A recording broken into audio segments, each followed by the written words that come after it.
Bueno, dentro del tecnólogo, en este semestre nos vamos a estar dedicando a esta asignatura, sistema operativo, para aquellos que hayan ingresado a lo que no hayan ingresado en el perfil de bachiller en informático el semestre pasado, nos vimos con arquitectura del computador, que es la primera asignatura que ven conmigo en la carrera. Dentro de en este semestre vemos sistemas operativos, pero no van a ser las únicas asignaturas, nos vamos a ver más seguido en lo que es en la carrera más adelante. En el semestre 3 no nos vamos a ver, ahí tenemos un intermedio, pero en el semestre 4 nos volvemos a ver con otra asignatura, se llama Administración de Infraestructuras 1.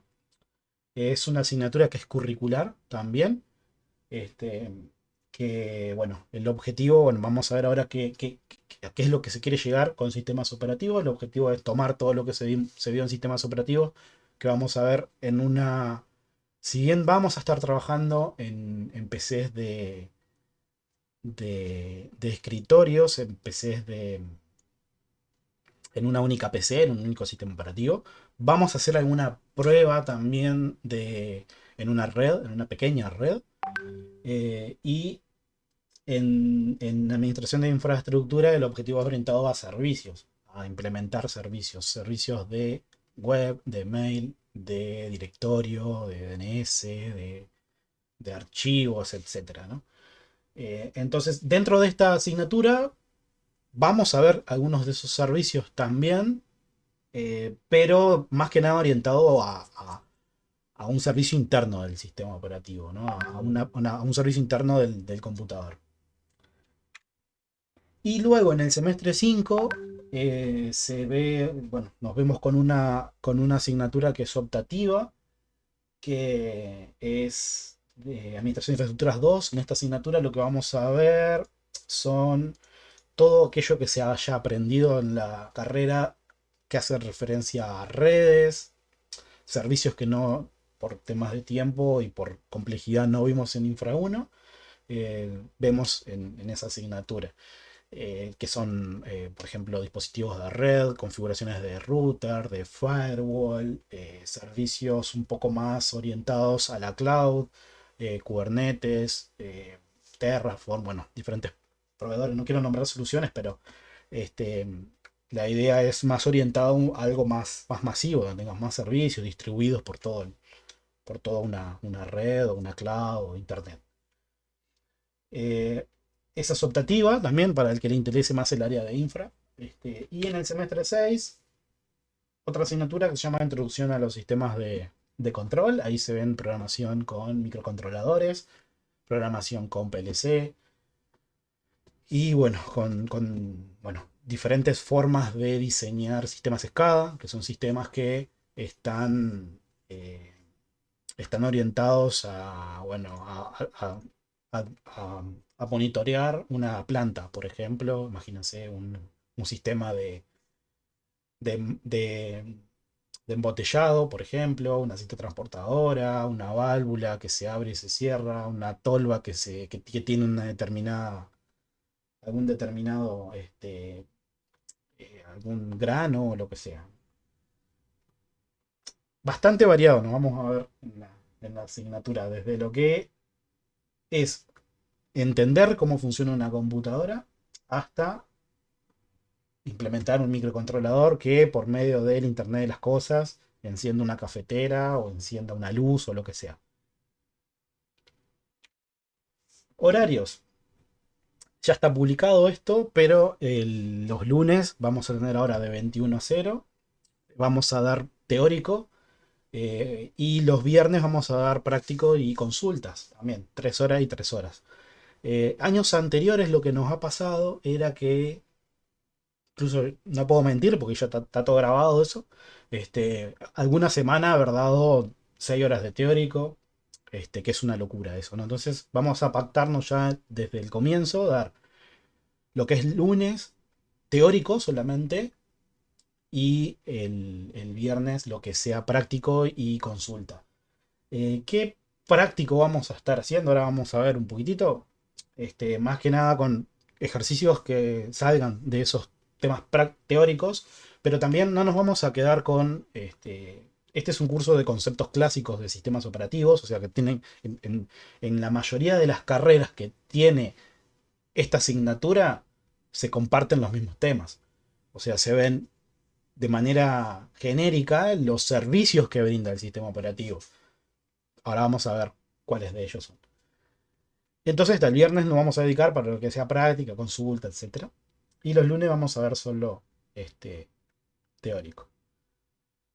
¿Qué plataforma vamos a estar utilizando? Bueno, tenemos la oficial de UTEC, que ya la usaron el semestre pasado, el Moodle oficial, y también tenemos como contingencia, como backup, o por si en algún motivo el oficial está en mantenimiento o lo que sea, no se queden sin acceder a los recursos, y bueno, vamos a usar un Moodle personal que está dentro de mi plataforma, de mi plataforma personal.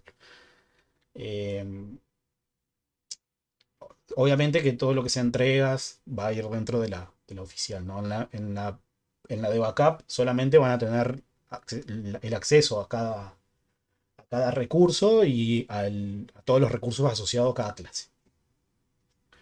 Bien, también algo que vamos a estar utilizando, esto es más, dependiendo, no todos lo van a utilizar, eh, son unos equipos, unas máquinas, unos sistemas operativos que están dentro de mi plataforma, de mi cloud personal. Eh, ¿Qué les voy a pasar antes de que me olvide? Porque en la otra asignatura me quedó para lo último. Les voy a pasar un link a una encuesta. Y en esa encuesta, por favor, vayan contestándola. Yo voy a obtener información, primero que nada, del procesador que tienen sus computadoras, de la memoria, si tienen internet o no, etcétera, para ver si tenemos que. No funciona el link, disculpe que lo Página no interrumpa. encontrada. No encontraba.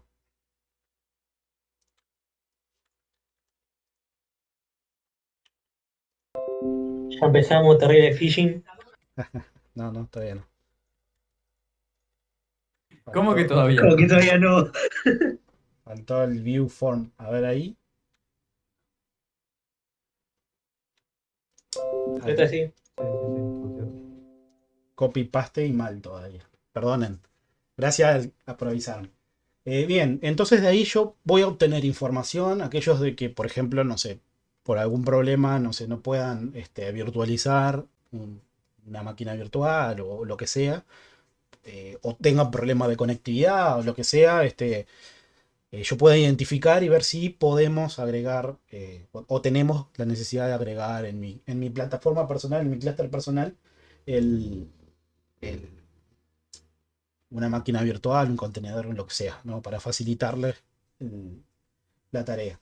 El semestre pasado lo utilizamos, por ejemplo, a través de una página web, se accedían a lo que era lo que es un multiplexor de terminales de conexiones remotas, que se llama Apache Guacamole, lo usamos bastante, lo usamos 2 años, anda bastante bien. Pero bueno, en la actualidad no vamos a usar mejor un cliente ligero en los equipos que van a ser a través de un cliente SSH, nos vamos a conectar por ahí a través de un certificado. Junto. No vamos a usar un navegador ni nada de eso. La idea es tratar de que quede lo más atómico posible el acceso remoto, compartir o compartir un puerto o hacer una petición o lo que sea. Entonces, la idea es no usarlo, no vamos a usar Apache Guacamole para aquellos que estén recursando, que usamos el semestre pasado, el año pasado. Vamos a usar una terminal, un cliente ya Windows ya trae, por ejemplo, Windows 10 ya trae su cliente de SSH. Si no, pueden descargar, no sé, otro como PuTTY, por ejemplo, etc. Entonces, en esos casos que se necesite utilizar mi clúster personal, bueno, les voy a mostrar un poquitito porque no es nada del otro mundo. Es un clúster que tengo para hacer pruebas. Prueba de router, de máquinas virtuales, sistema operativo, contenedores, etcétera. Les voy a mostrar para que vean lo que es. Lo tengo acá al lado mío. Son dos racks. El primero de ellos, que es tiene 5 equipos. Acá podemos ver un servidor IBM. Y tengo 3 clones acá. Y una notebook acá. Bueno, esos 5 nodos solo que en conjunto, mediante una distribución de Linux que se llama Proxmox, están comunicándose entre sí y bueno, ahí tienen todo lo que tienen los contenedores, las máquinas virtuales, los routers, los firewalls, etcétera. Esto lo uso mucho. eh, por ejemplo, mi router personal, o sea, el router de lo que se llama mi punto de demarcación, que es el que me conecta a mi red interna con internet, no es una máquina física, sino que es un router virtual, lo que es un router del fabricante de MikroTik, que lo uso porque come muy pocos recursos. Lo tengo dentro de estos nodos. Entonces, ¿qué me permite esto? Por ejemplo, a modo de comentario, si yo, por ejemplo, lo tengo al router virtual, lo tengo en este nodo, por ejemplo, ¿no? Y hoy o mañana quiero cambiar ese nodo porque le quiero poner un disco más grande, porque por lo que sea lo quiero apagar. Entonces lo que puedo hacer es mover este router a este otro nodo, al nodo que yo quiera. Que tengo que tener como requisito que tenga dos tarjetas de red. Uno es para mi internet y otro es para mi red interna. Es bastante precario ¿no? Este clúster, pero está bastante bueno. Hay una patchera acá, hay un organizador de cables. Acá abajo no se ve mucho, pero hay un switch gigabit de 48 bocas. O sea, bastante, bastante bueno. O sea, para práctica lo uso y me funciona de 10. Y acá arriba, acá a la derecha, perdón, este otro rack que está arriba de este es el que tengo todos los dispositivos de red. En este caso son unos routers Cisco 2901, tengo tres routers de la línea MikroTik, que es de la serie 900.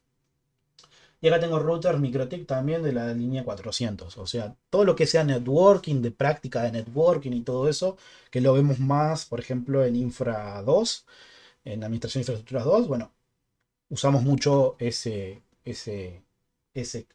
rack. Está bastante, bastante bueno para hacer prácticas, pruebas, todo eso funciona, no hay ningún tipo de problema. Eso para que vean, cuando mencione cluster, cuando mencione el rack o lo que sea, bueno, para que vean a qué me estoy haciendo referencia. No es nada del otro mundo, o sea, es un rack de telecomunicaciones que tiene una puerta frontal y listo. Ahí adentro está todo. Eh, Bien, ¿cómo aprobamos la asignatura? Bueno, para eso van a tener que realizar dos parciales, como la mayoría de las asignaturas curriculares. Primer parcial sobre la séptima semana, segundo parcial sobre la semana 14 y puntaje distribuidos de 40 primer parcial, 60 segundo parcial. Entre los dos tienen que sumar más de 60 puntos para exonerar la asignatura, para aprobarla, para exonerarla. Y para no perder la asignatura tienen que sacar una nota mayor a 25 entre los dos parciales. Eso por un lado, con el tema de parciales. Lo mismo que han hecho en otras asignaturas. ¿Qué diferencia hay ahora? Que vamos a agregar ejercicios teóricos y prácticos acá para que tenga que realizar cada uno de manera individual sobre un determinado tema específico. Y los laboratorios. Los laboratorios son grupales, eh, a- eh, son de grupos hasta de A3 estudiantes. Y algo que me gustaría hacer referencia era el laboratorio 1. Si ustedes se fijan en años anteriores, el laboratorio 1 yo lo usaba como, bueno, más que nada nivelarnos todos para lo que sea instalación de un sistema operativo. ¿Qué ocurrió en este semestre? ¿Por qué no va a ver aquel laboratorio 1 que hacíamos antiguamente? Ese laboratorio consistía en descargar una máquina, descargar un medio de instalación de una distribución de Linux que se llamaba Debian y instalarla utilizando un cifrado LVM en las particiones. ¿Eso qué significa? Que internamente, ya sé que para los que hayan hecho arquitectura recientemente es un concepto, lo vimos hace poquito, pero para aquellos que hayan hecho bachillerato, haciendo un poco de memoria del bachillerato, internamente cada sector del disco tiene una estructura de datos. Entonces, lo que hace ese tipo de partición, también, por ejemplo, es lo que hace BitLocker en Windows, es cifrar esa partición. sí, aplicar un algoritmo de cifrado a cada uno de esos sectores. Entonces, cuando yo quiero acceder a eso, o sea, esto es muy en criollo, ¿no? Internamente no, es un poco más genérico. Entonces, cuando yo quiero leer el contenido de un disco, se desencripta usando un certificado, una clave, lo que sea que le haya, que le otorgue.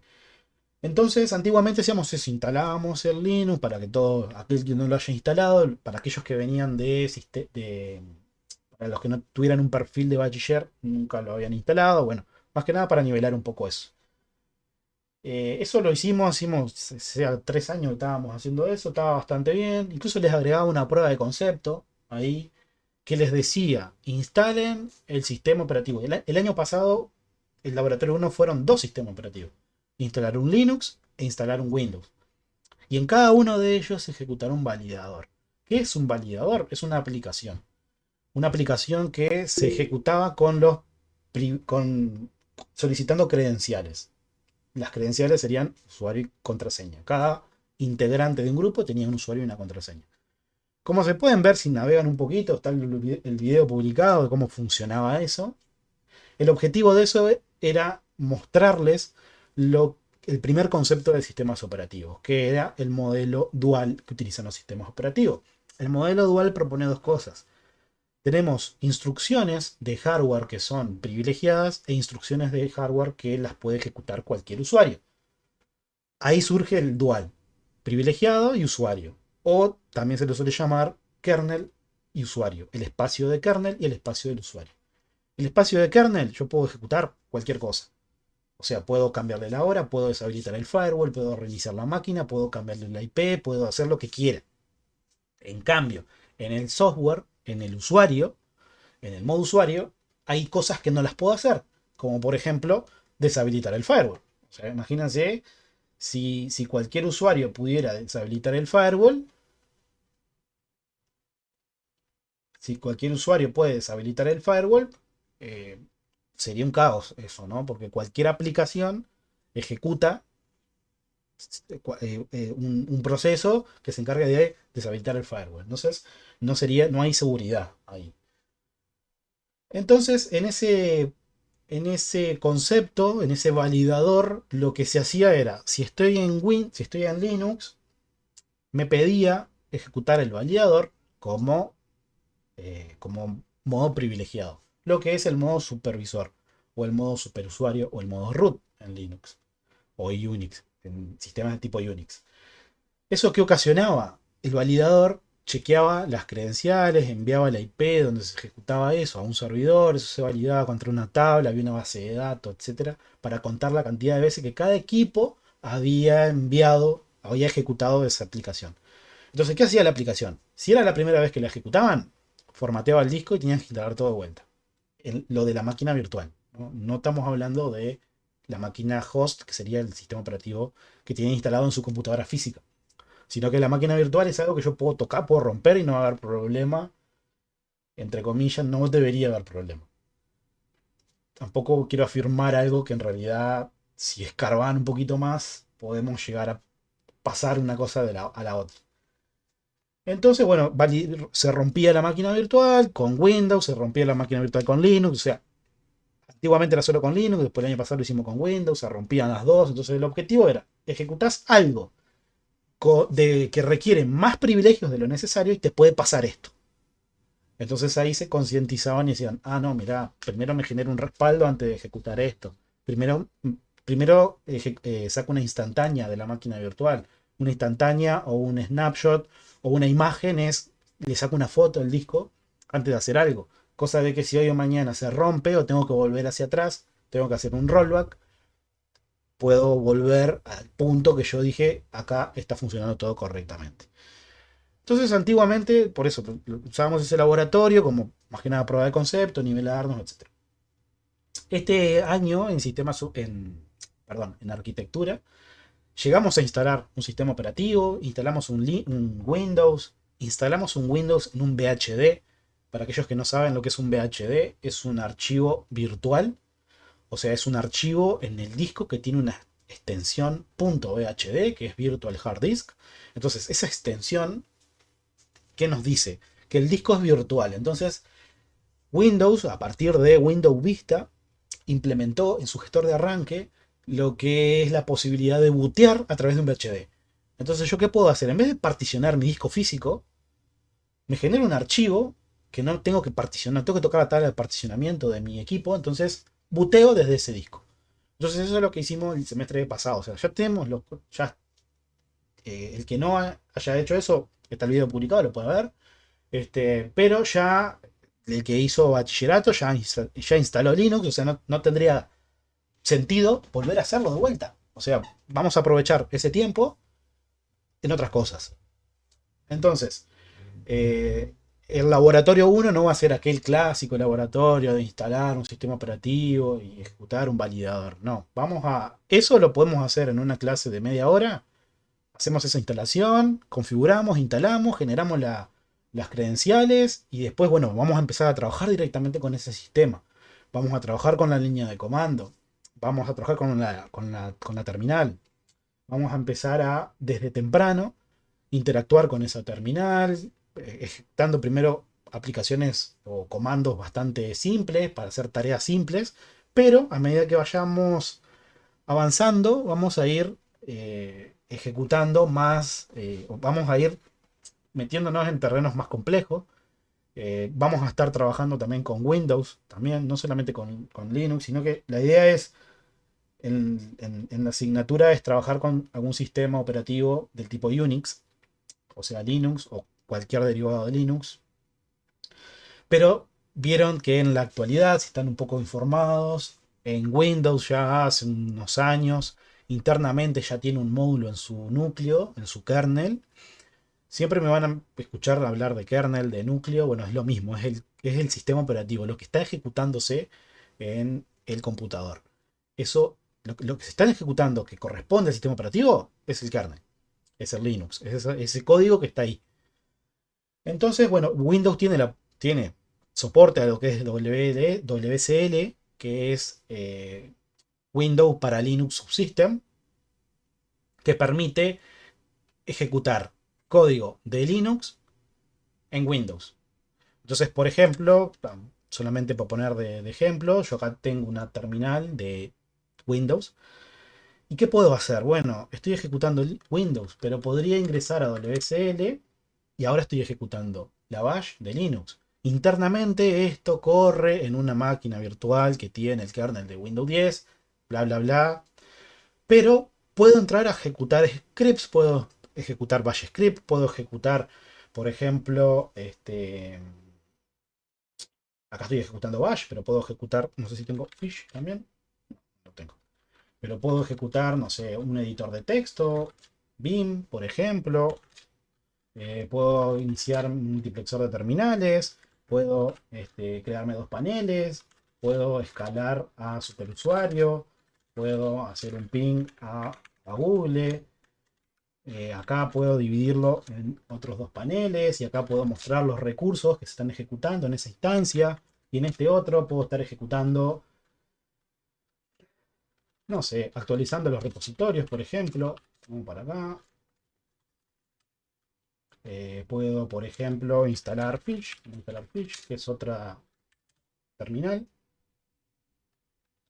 Tiene esta otra terminal que, a diferencia de Bash, tiene una pequeña inteligencia artificial que eh, me va guardando las preferencias de los comandos que voy ingresando. Entonces tiene más posibilidades de ayudarme a la hora de autocompletar un comando, por ejemplo.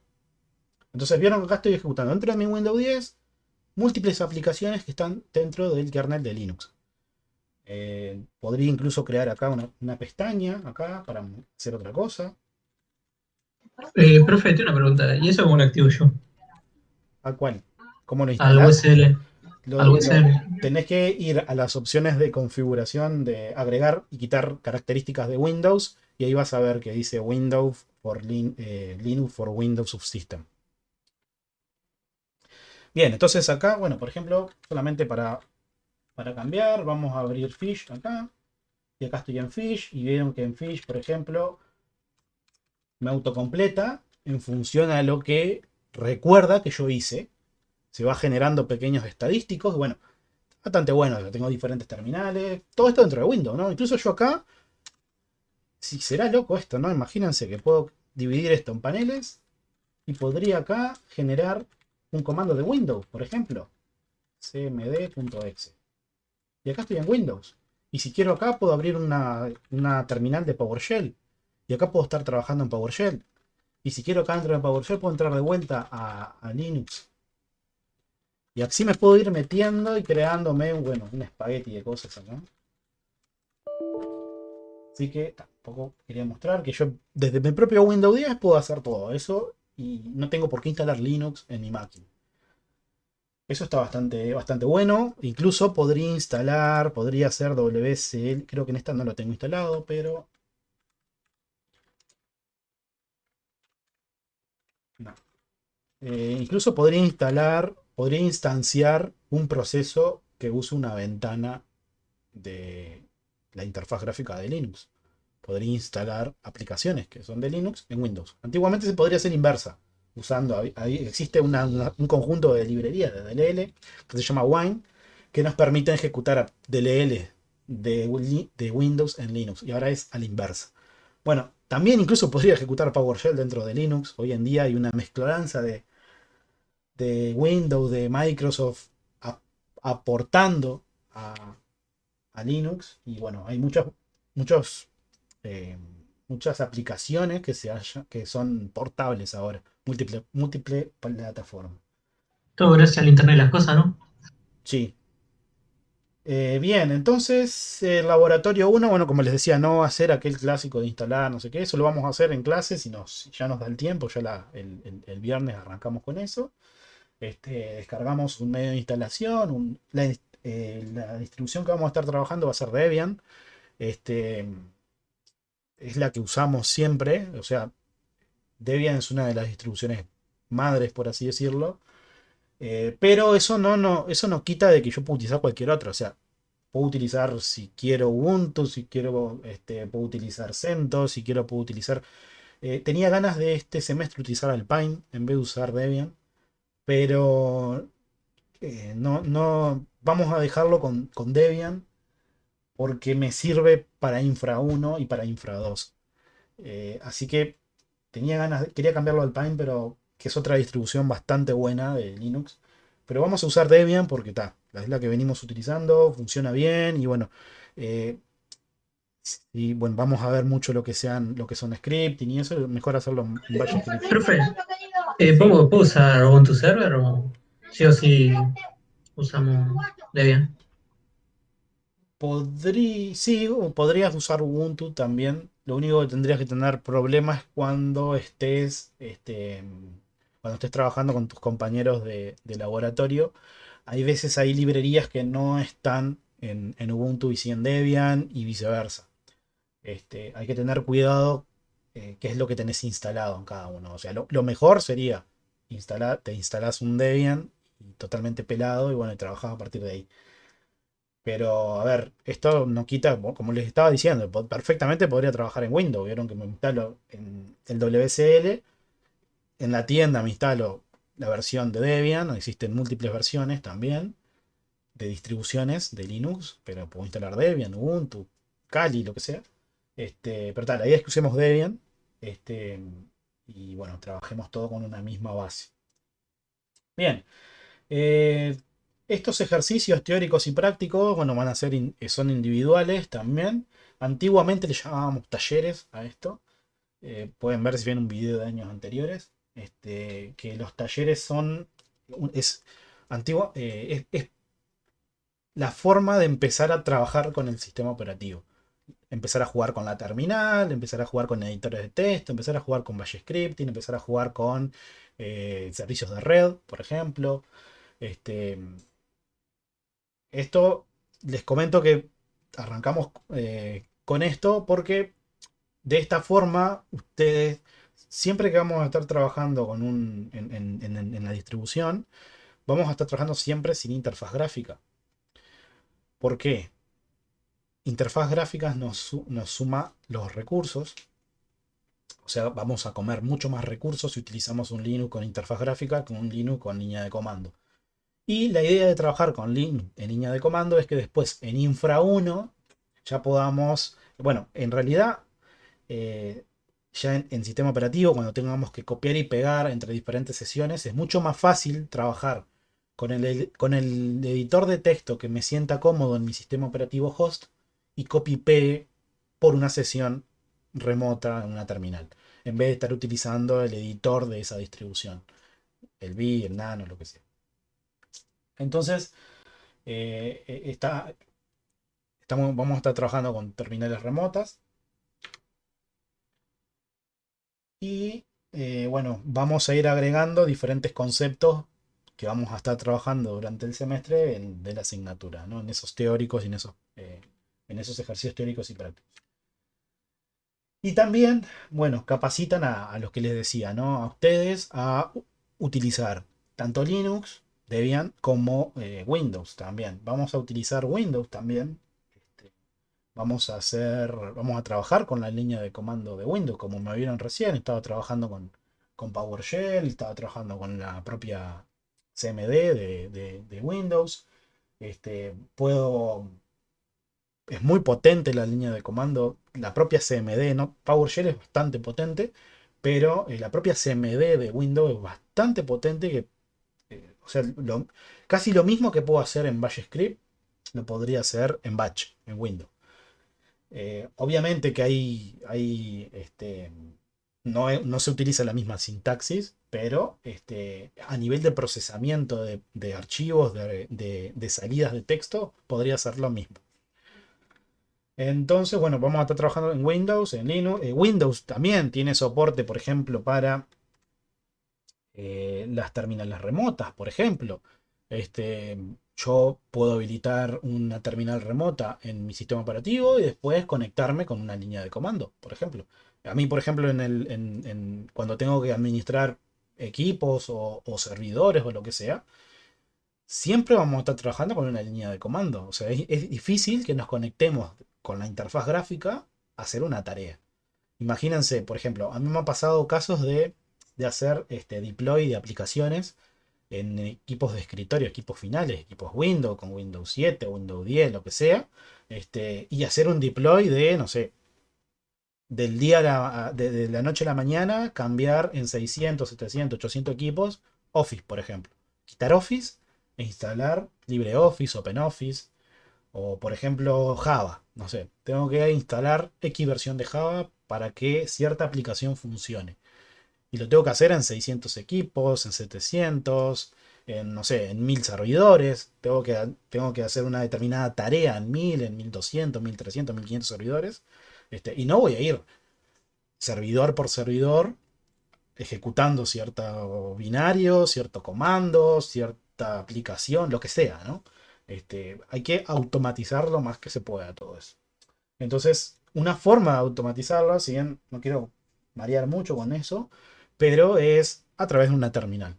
En vez de conectarnos de manera gráfica, o sea, interactuar entre teclado y mouse, por ejemplo, haciendo clic, etcétera, para cambiar una configuración, lo hacemos de manera remota. Hacemos el deploy remoto.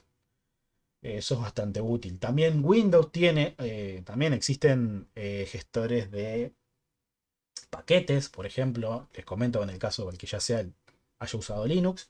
En el caso de Linux, por ejemplo, existen gestores de paquetes lo que son los repositorios. En Windows también ya tenemos New PKG, tenemos Chocolate, también es un repositorio, un gestor de paquetes también, que se usa mucho, que nos permite a través de la línea de comando decirle, gestor, instala tal cosa. Y pasar estos parámetros, por ejemplo. Eso está bastante bueno porque nos permite tener eh, administrada cada instalación del sistema y su software, etcétera, de manera muy simple. Bueno, algo a agregar también de que cada laboratorio es obligatorio, o sea, si alguno lo tienen que hacer, siempre tienen que entregar. Y a diferencia, bueno, es de grupos de hasta 3 estudiantes. La aprobación es grupal, o sea, no es que uno aprueba y los otros no. Donde se aprueba el laboratorio, lo aprueban todos. Y lo que hay que tener en cuenta es que si yo no entrego un laboratorio o no me presento a una entrega, pierdo yo pierdo la asignatura y la tengo que volver a recursar. Así que si en algún momento tienen problema porque saben que no se van a presentar a cierta instancia, porque algo que vamos a hacer ahora es, después de la entrega del laboratorio, no, me voy a juntar con cada equipo, vamos a dedicar una semana a que después, la semana siguiente en la entrega del laboratorio, nos juntamos 15, 20 minutos por equipo y veamos el código, veamos la funcionalidad que se les pide, que esté implementada. Y bueno, antiguamente eso no lo hacíamos, pero ahora lo vamos a hacer. Lo hice el semestre pasado y me dio muy buenos resultados de juntarnos con cada equipo. Y bueno, eso lo prefiero perder unas horas, pero por lo menos tener un feedback más directo con cada uno de ustedes.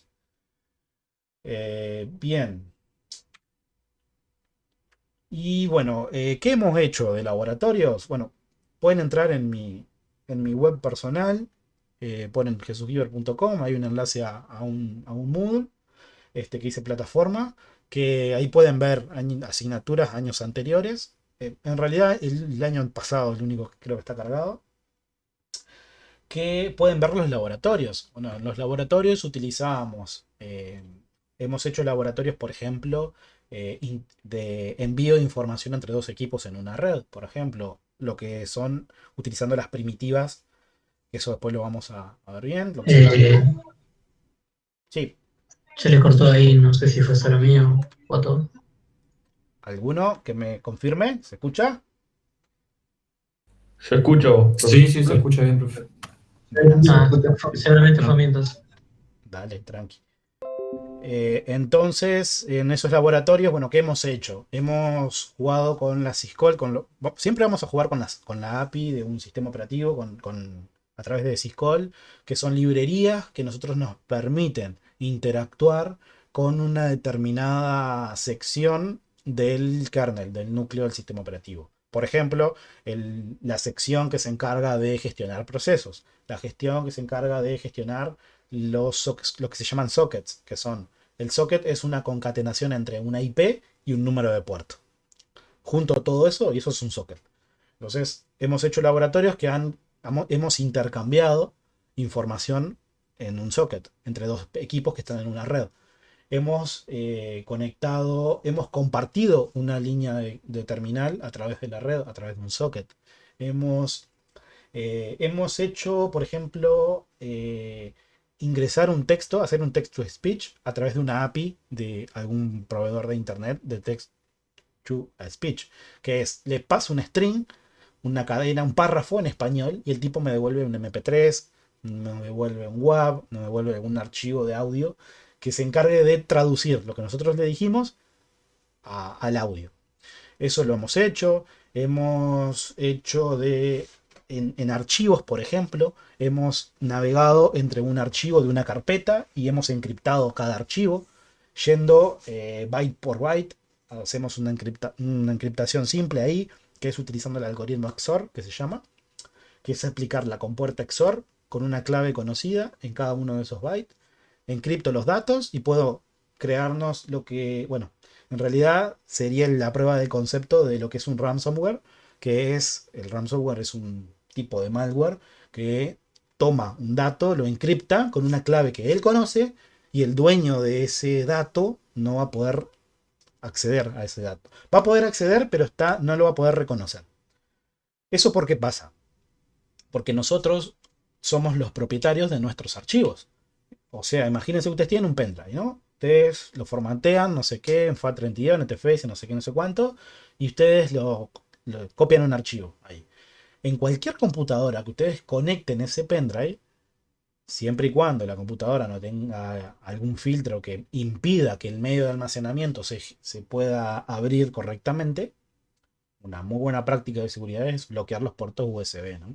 Entonces imagínense si eso no pasa, o sea, cualquiera puede abrirlo, el usuario de ese equipo que ve que conecta ese pendrive va a tener acceso sobre el sistema de archivos de ese pendrive. O sea que va a poder editar esos archivos, va a poder leer esos archivos y va a poder, no sé, eliminarlos, poder crear uno nuevo, crear un enlace crear un acceso directo, un enlace simbólico, lo que sea. O sea, uno siendo el propietario de un archivo puede hacer lo que quiera. Pero eso hacer lo que quiera, no es que lo vas a hacer vos a través de un editor de texto, a través de una aplicación. No, lo puede hacer un proceso, lo puede hacer algo que está esperando a que eso llegue, ese archivo llegue, se tome como entrada esos datos, se navegue, se itere en ese contenido de ese archivo y se guarde no sé, se modifique o se guarde en otro directorio, por ejemplo.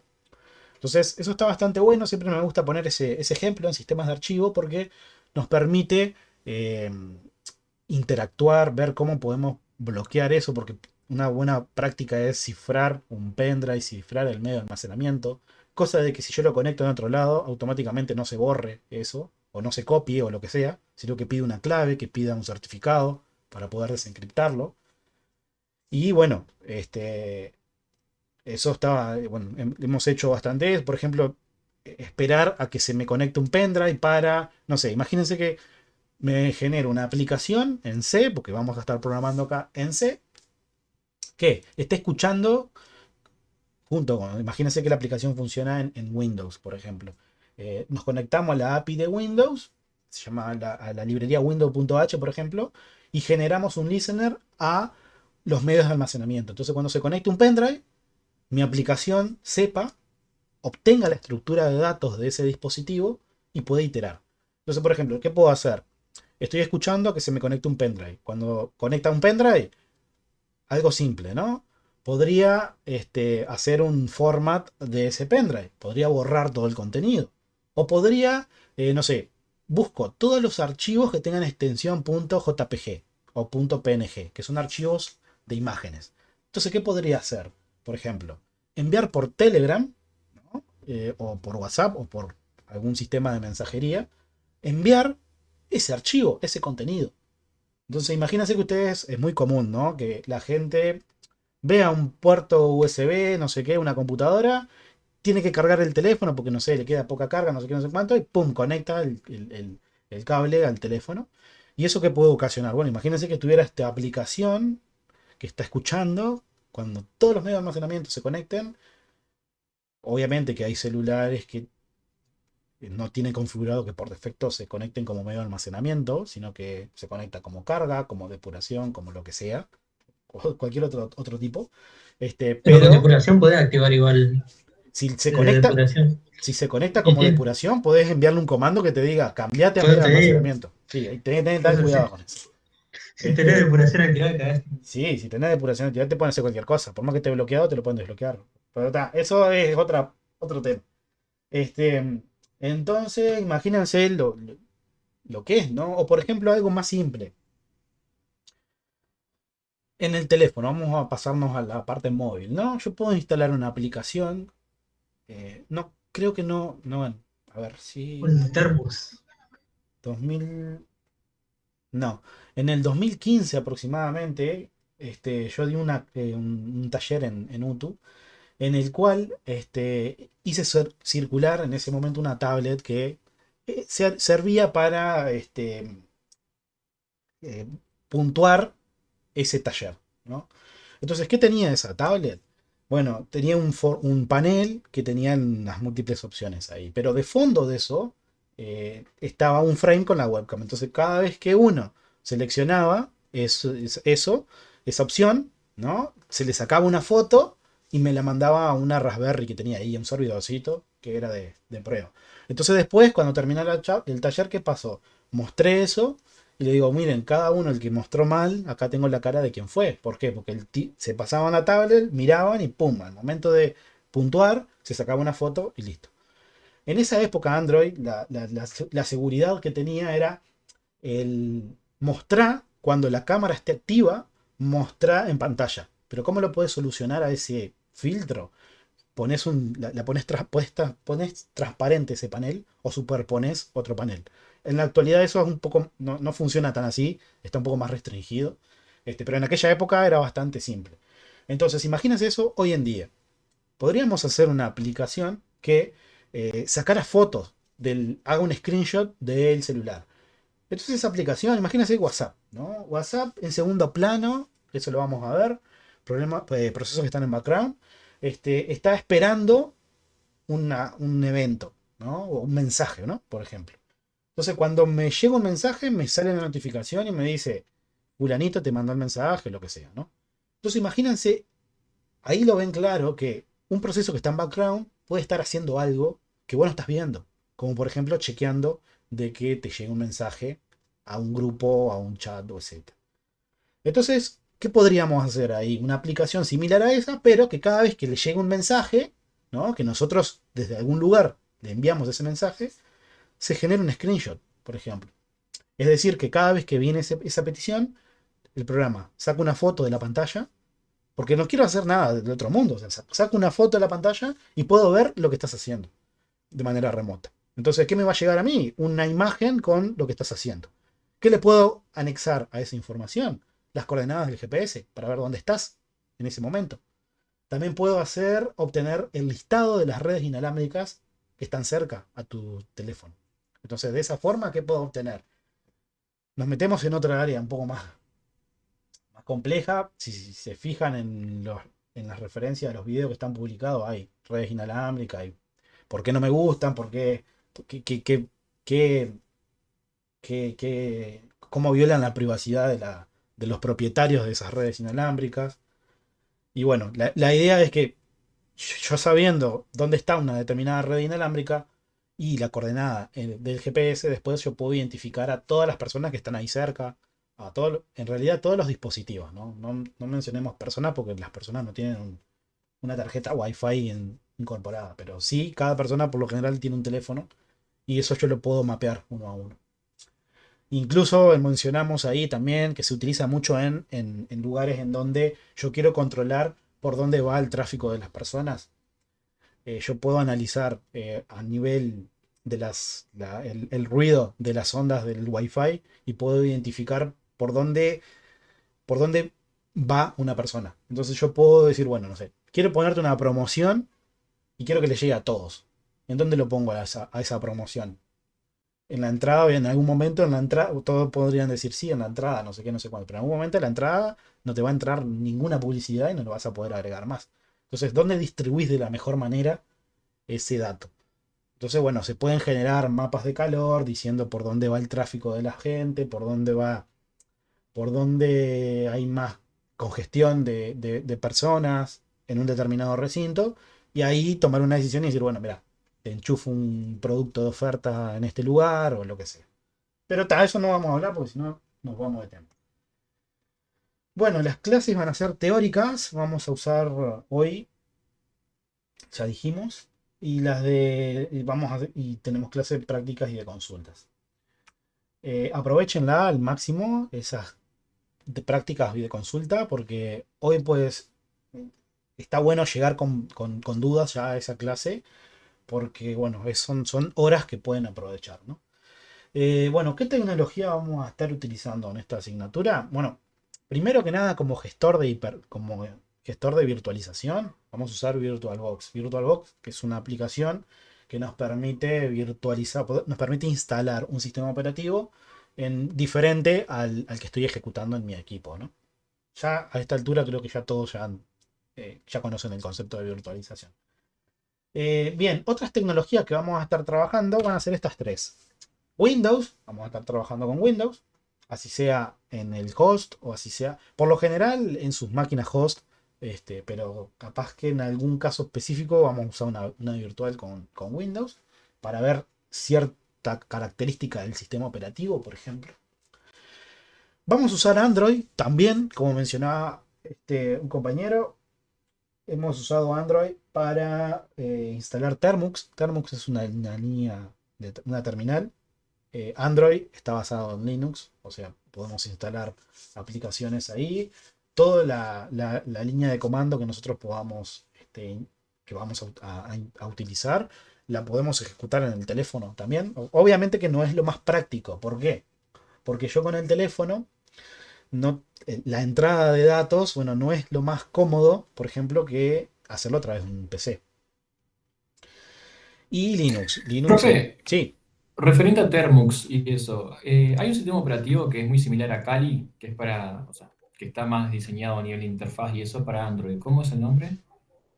en realidad puedes instalar Kali en Termux.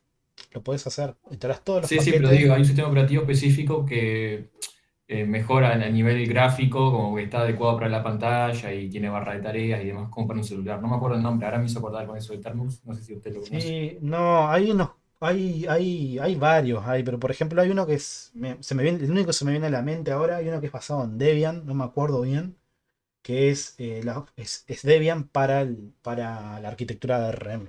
En realidad la mayoría de los teléfonos tienen esa arquitectura y podríamos llegar a instalar cualquier distribución. Sepan que Linux tiene soporte para cantidad de arquitecturas.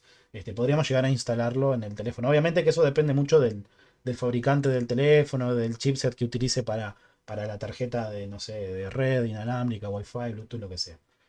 Eh, qué hemos usado en esta asignatura con Termux? Hemos jugado con la API de Termux. En Termux, por ejemplo, existe un plugin, por ejemplo, que nos permite obtener una foto de la cámara frontal y la posterior de un teléfono. Entonces yo, de manera remota, le puedo decir, tráeme lo que tengas en este momento.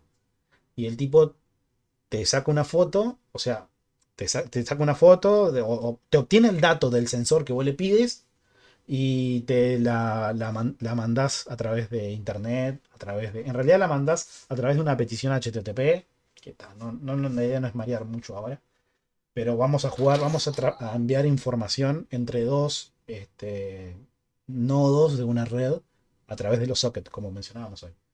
Entonces eso lo usamos para obtener, incluso se armó una web, em, si bien la asignatura no es de programación ni nada de eso, mostramos que podemos, a través de Bash Script, podemos eh, programar desde el backend de un servidor web. ¿Eso qué significa? Bueno, capaz alguno haya escuchado lenguajes del lado del backend, del lado del servidor, para el diseño de páginas web, por ejemplo, que son, por ejemplo, PHP, Python, Node, Go, etcétera. Bueno, también podría programar yo en Bash Script. Hemos programado mucho en Bash Script, lo que son los scripts CGI. Y la idea que tenía ahora era de usar Golang, que es un lenguaje de programación que hizo Google hace unos años, que fusionó lo mejor de Python y lo mejor de C, y generó, y bueno, está bastante bueno ese lenguaje. Capaz que programamos los scripts CGI, los hacemos en Golang.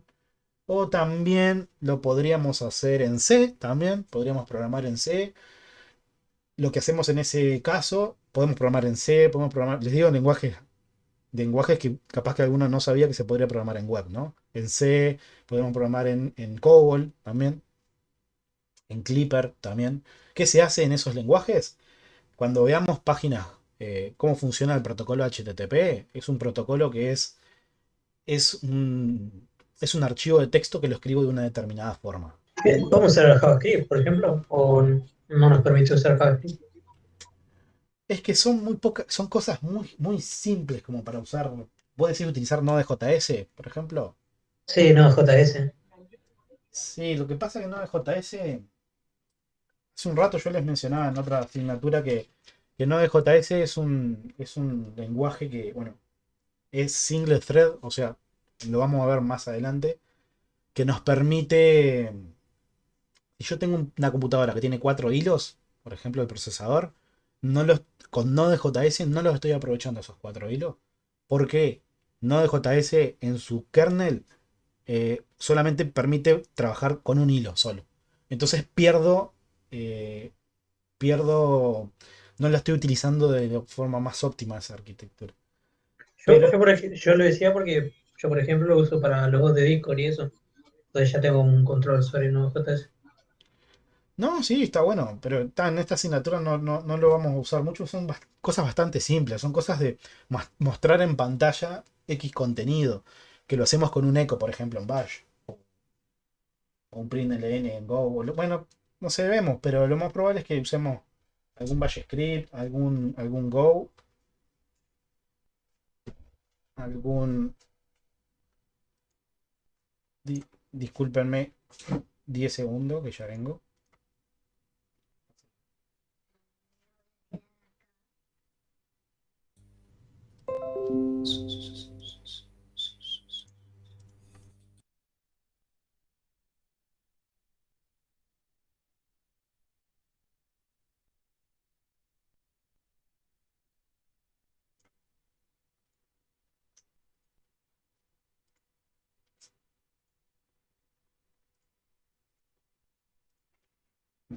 Disculpen, sigamos. Bueno, las tecnologías que vamos a estar trabajando con Windows, bueno, Android, vamos a generar, como les decía, también hemos publicado servicios a través de la red Tor, también el que conozca a Tor. Por ejemplo, en el caso de las fotos, ¿no? Imagínense que es muy fácil, obviamente que eso depende del teléfono también, porque puede, puede demandar ciclos de CPU, pero podemos publicar un puerto, un servicio que está en un determinado puerto, lo podemos publicar a través de la WebTor de manera muy simple. Y bueno, por ejemplo, imagínense que el servicio sea, no sé, que te muestre un pequeño dashboard. Hemos hecho incluso un pequeño dashboard que les muestre todas las fotos que se van sacando en el teléfono y se las renderice en el navegador. Bueno, ahora vamos a ver un poquito el temario de la asignatura. Como les mencionaba, es un curso de sistemas operativos clásicos que tenemos.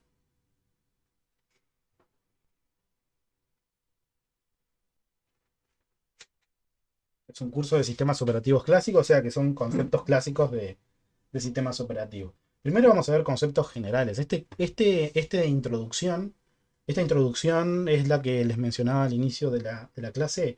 Les voy a, les voy a, co- les voy a copiar un video. El año pasado hicimos un video que tenía, bueno, que tiene este teórico. Y esto no, eso es algo que no cambió. O sea, por eso la clase de hoy va a ser un poquito más corta.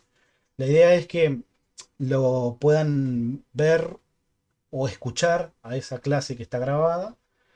Y después yo les voy a publicar el viernes algún pequeño cuestionario. Profesor, Sí, ¿va a grabar todas las clases solamente hasta que la introducción?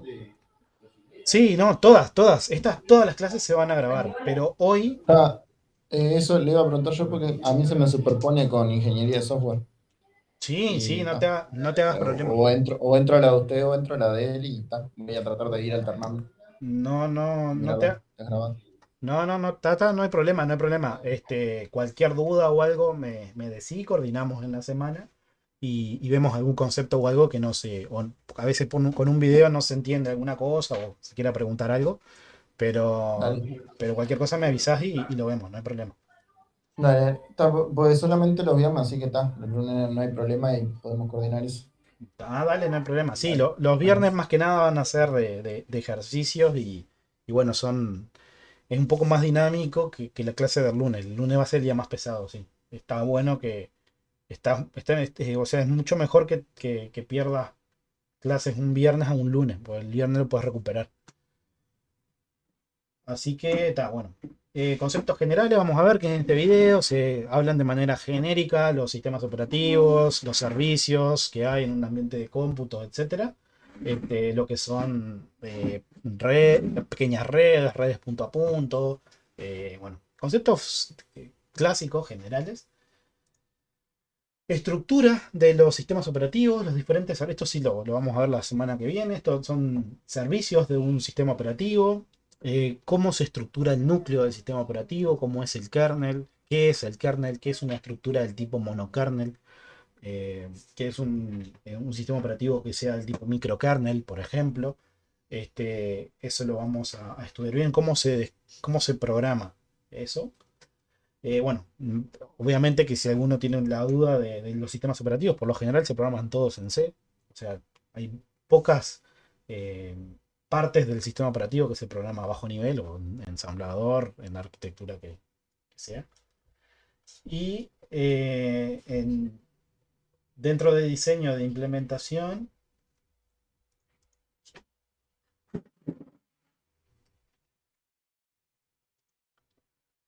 dentro de, dentro de diseño de implementación, también cómo se programan, también.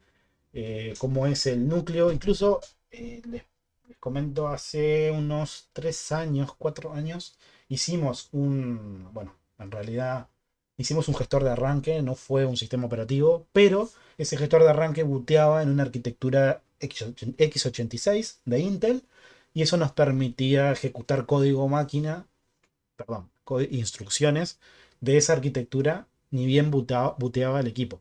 Cuando una computadora, haciendo un poquito de repaso de esto, cuando la computadora, cuando presiona el botón de encendido, ahí se genera una señal para que la placa en sí, lo que es la BIOS UEFI, ejecute lo que es el POST, lo que es el Power on Self-Test. Ese proceso chequea de que la RAM exista, de que el procesador esté conectado, tenga las tensiones que necesite, que sean normales, válidas para poder funcionar. Y una vez que eso se cumple, se toma el primer dispositivo en el orden de buteo que tengo configurado para que butee el equipo. En la arquitectura de Intel, lo que hace es toma el sector 0 de ese medio de almacenamiento, lo que es lo que se llama MBR, Master Boot Record. Ese sector 0, que son 512 bytes, se inyectan en la RAM y se interpretan como código máquina. Entonces ahí nosotros, me acuerdo que le habíamos inyectado un sistema operativo, o sea, le habíamos inyectado unas instrucciones que eran para mostrar datos mostrar un mensaje en pantalla y poner el equipo en un estado de suspensión. No se me ocurre, bueno, no tengo la imagen acá para mostrarles, pero habíamos booteado el equipo. Era un mini sistema operativo, ¿no? Era un mini kernel. Y eso estaba bastante bueno porque se compilaba, se mostraba cómo era el proceso de compilación, si bien era a bajo nivel, o sea, usando código de ensamblador de x86. También lo vimos en la teoría, pero no lo implementamos, le podíamos inyectar un compilador de C. Eso que nos permitía empezar a programar en C sin necesidad de programar en ensamblador. Entonces, como el sistema operativo ya tenía un compilador de C, interpretaba el código del kernel que nosotros generábamos en C y lo traducía a bajo nivel. Estaba muy bueno eso.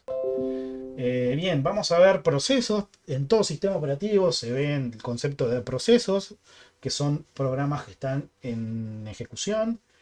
Los programas en sí es una entidad estática que está en un medio de almacenamiento. En el momento en que se cargan en la memoria principal, ya son instancias de esos programas. Los procesos son instancias de esos programas.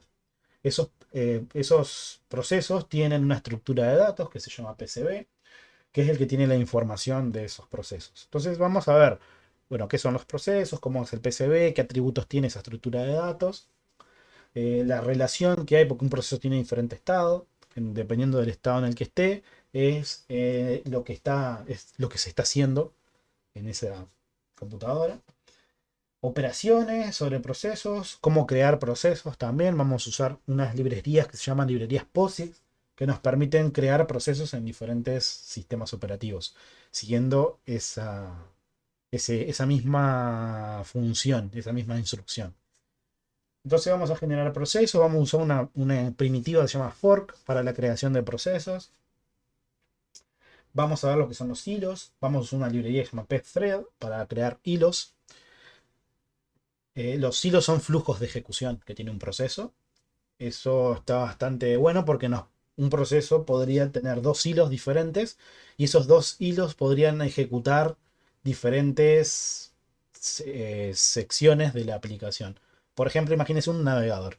Un navegador está ejecutando un motor de renderizado de código HTML y JavaScript y CSS, por ejemplo, y tiene otro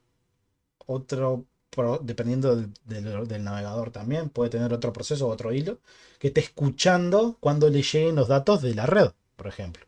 Entonces yo podría segmentar una aplicación en diferentes partes y que cada una de esas partes pueda avanzar en ejecución de manera simultánea, por así decirlo. Si la arquitectura en la que estoy ejecutando tiene múltiples hilos, bueno, podría avanzar a la par dos flujos de ejecución.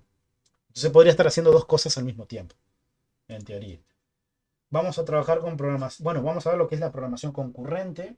Esto es, ¿qué ocurre? Antiguamente cuando teníamos sistemas operativos, por ejemplo, lo que era el DOS, por ejemplo, el sistema operativo de disco, por lo general no teníamos múltiples procesos. Teníamos un proceso que se cargaba en la memoria principal y cuando el programa finalizaba, había una pequeña parte del kernel del sistema operativo que se retornaba a esa parte y esa parte extendía o dejaba pronta la memoria para que otro programa se pudiera cargar en memoria. Entonces, eso era antiguamente. Teníamos en memoria principal un único proceso ejecutándose. Pero en la actualidad, en los entornos que tenemos múltiples procesos que están en la misma memoria ejecutándose. O sea, tengo que controlar que cada uno de esos procesos no superponga información a los otros procesos. Entonces, bueno, tengo múltiples procesos que pueden estar ejecutándose. Pueden ser procesos que sean del propio usuario o pueden ser que sea en un entorno multiusuario, donde tenga múltiples sesiones de usuario y cada uno de ellos ejecutando su propio proceso. Entonces, bueno, ahí entra el problema de la programación concurrente. Cuando yo tengo un recurso que es compartido entre varios procesos, tengo que controlar la forma en que accedo a ese recurso. ¿Por qué? Porque si no controlo la forma en la que accedo, puede ser que un proceso utilice datos o modifique datos que otro proceso también necesite. Entonces la información final que voy a tener disponible no va a ser consistente. O sea, no va a ser la real, la verdadera. Entonces tengo que ver cómo interpreto ese acceso a la concurrencia, cómo lo gestiono en el sistema operativo. Y acá vamos a ver diferentes problemas clásicos que vamos a tener, como lo es el problema de la sección crítica. La sección crítica es una parte del proceso en la cual él accede a datos concurrentes, a datos compartidos con otros. Entonces tenemos el problema de la sección crítica. Vamos a ver concepto acá como lo es la mutua exclusión. Mutua exclusión es cuando un proceso impide que otro proceso acceda a su sección crítica. Vamos a ver mecanismos que nos permiten trabajar con concurrencia, como son los semáforos binarios, semáforos decimales, monitores también, que es una manera más abstracta de los semáforos y más fácil de implementar. Bueno, la mutua exclusión.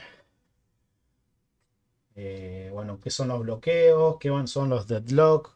También vamos a ver acá. Por ejemplo, un proceso puede esperar un recurso que otro proceso esté utilizando y viceversa. Entonces, esos dos recursos nunca se liberan y esos procesos quedan bloqueados entre sí. Eso es lo que son los deadlock o los abrazos mortales. Vamos a ver otra parte del sistema operativo que es bueno, arrancamos con la gestión de procesos, arrancamos con lo que es la concurrencia y también la planificación o el scheduler también.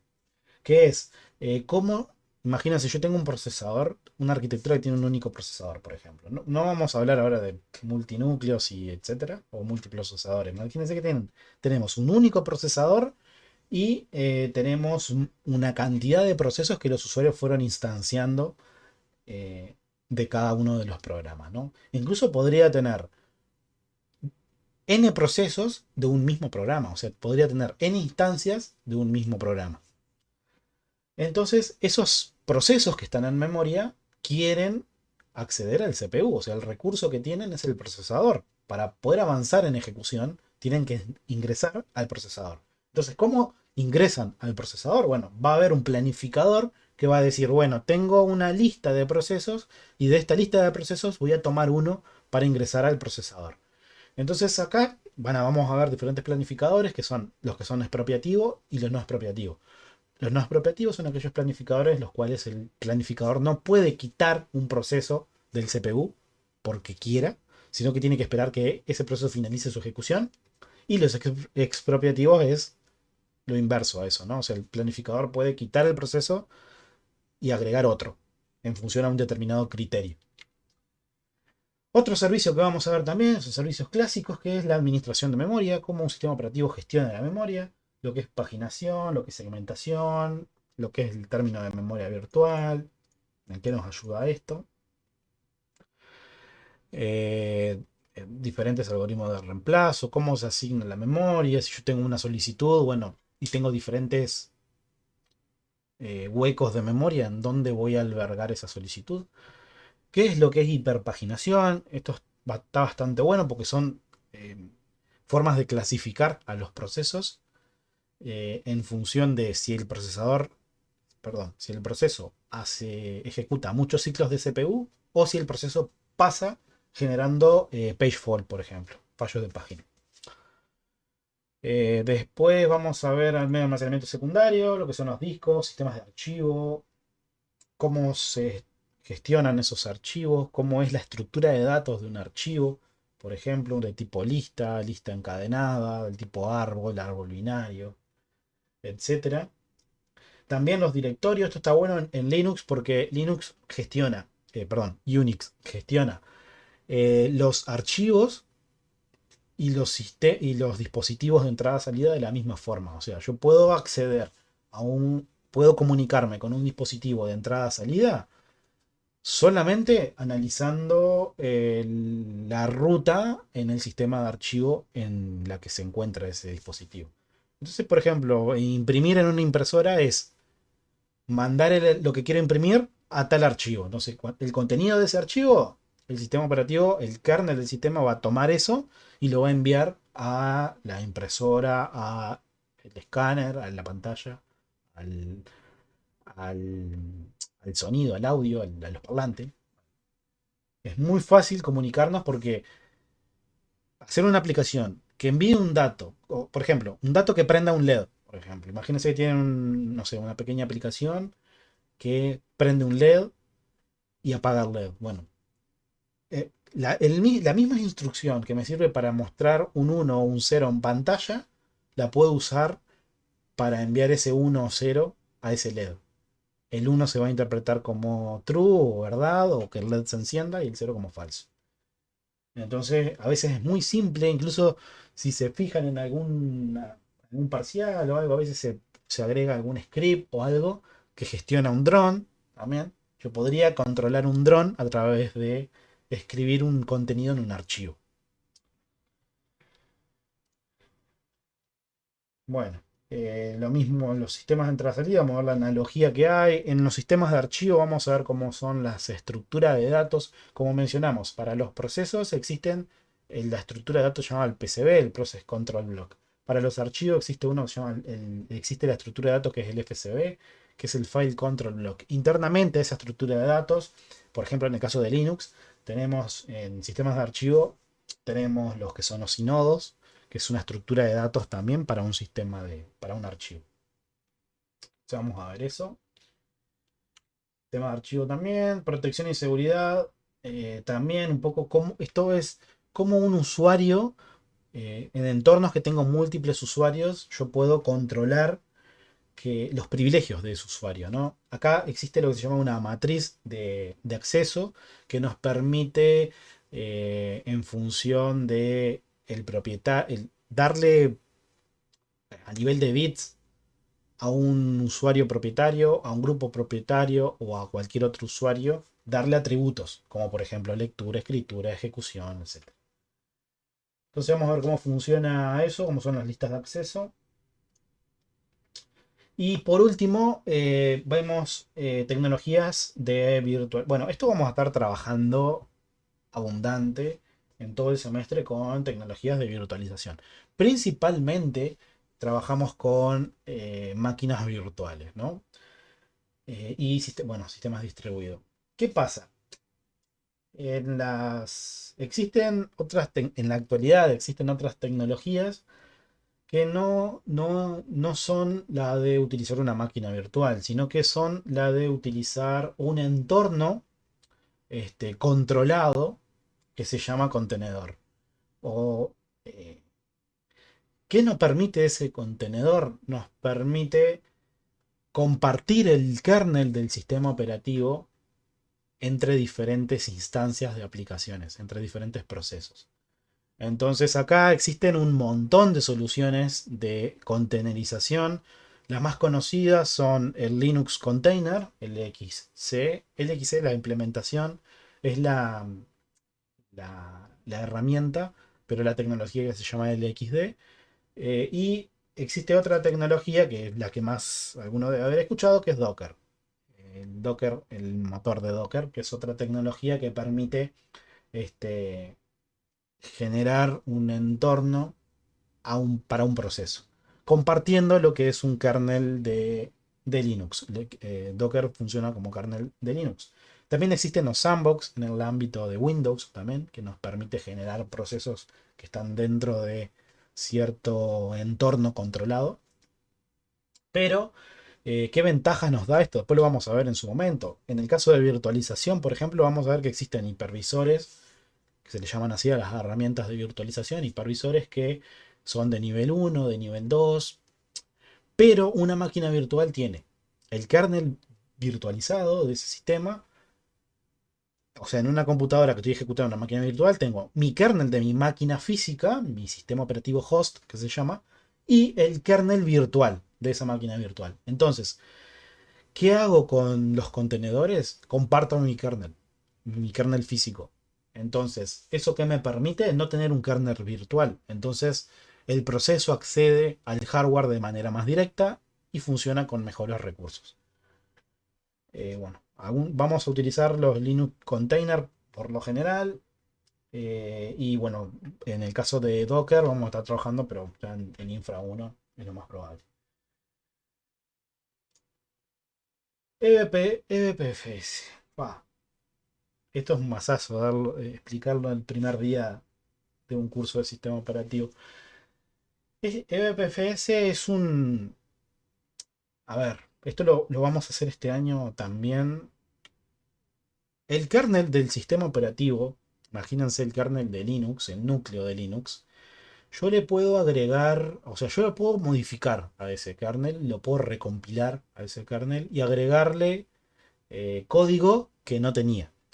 Eso es lo bueno de Linux, ¿no? Que tengo el kernel, tengo el código fuente del kernel y lo puedo modificar y agregar o quitar funcionalidades según considere necesario. A veces recompilar todo el kernel no es lo más óptimo posible.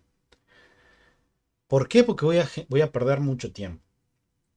Así tenga bueno, si tengo buen hardware y eso lo puedo. No es lo más común recompilar el kernel para agregarle una nueva característica que originalmente no la tenía. ¿Cómo se suele agregar esa nueva característica? A través de un módulo. Yo compilo un módulo que se ejecuta en el kernel. El kernel tiene instrucciones para cargar un nuevo módulo. Pero ¿qué pasa? Cuando yo programo ese módulo lo tengo que depurar muy bien. Tengo que hacer todas las pruebas habidas y por haber. ¿Por qué? Porque ese módulo, el código de ese módulo, se va a ejecutar en el núcleo del sistema operativo. Entonces, ¿qué ocurre? Que si tengo algún tipo de falla en ese módulo, esa falla se va a propagar al kernel. No va a estar en el modo usuario, va a estar en el propio kernel. Entonces podría armar un kernel panic, ¿no? Lo que se conoce como kernel panic, o por ejemplo en el caso de Windows, lo que es el BSOD, que es el Blue Screen of Death, la pantalla de la muerte, aquella pantalla azul que aparecía cuando crasheaba el sistema operativo. Bueno, esa pantalla ocurría cuando se generaba algún... Podría ocurrir por muchos motivos, pero cuando había un desbordamiento y el sistema operativo no sabía qué hacer, por lo general, si estaba configurado de esa forma, el sistema operativo cuando hay un fallo, no es que solamente falle Windows, también falla Linux también, lo que va a ocurrir es, por lo general, se suele almacenar en un archivo lo que se llama un dump. Un dump es todo el contenido que estaba en memoria, lo guardo en un archivo para que después el administrador de ese sistema analice y pueda determinar qué estaba haciendo el sistema operativo en el momento del fallo. Entonces, yo si no programo bien el módulo que le quiero cargar al kernel, me va a ocurrir un kernel panic y va a haber un fallo que el sistema va a crashear y va a tener que reiniciarse para volver a iniciar correctamente.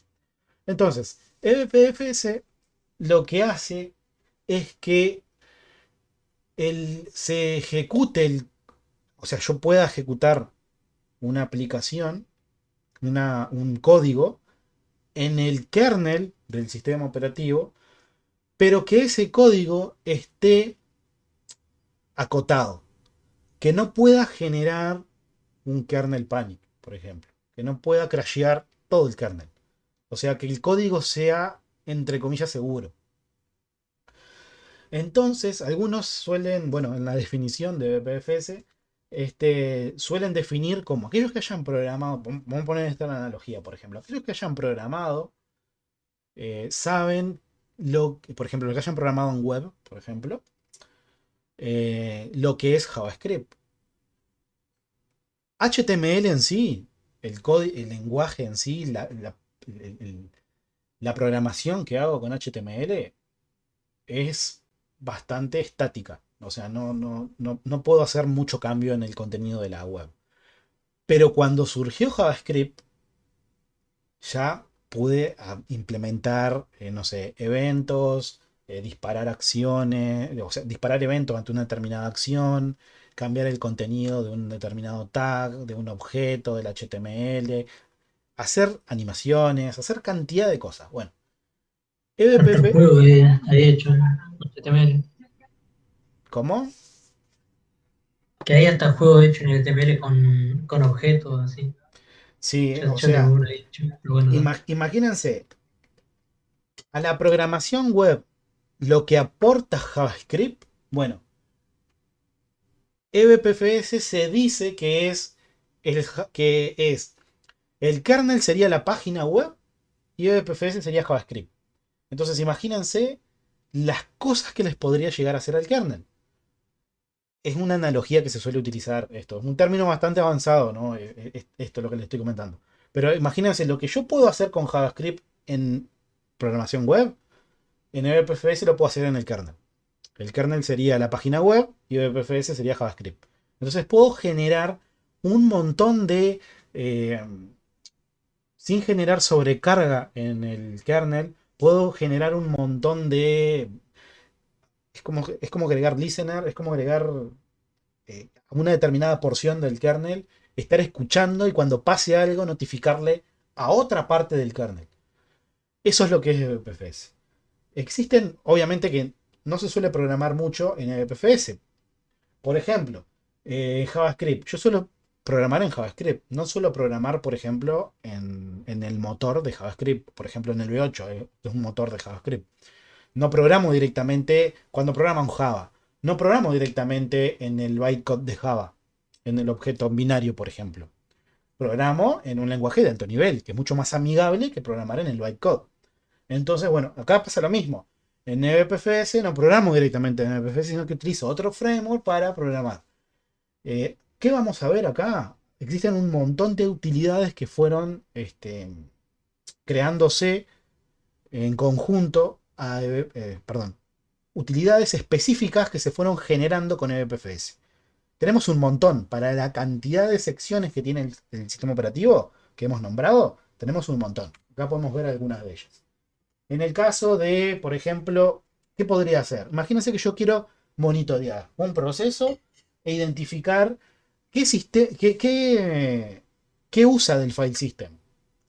¿Qué sistemas de archivo? ¿Qué archivo abre? ¿Qué archivo se cierra? Bueno, quiero monitorear todo eso. Bueno, tengo acá una aplicación que en el file system tenemos esto que se llama X4 que nos permite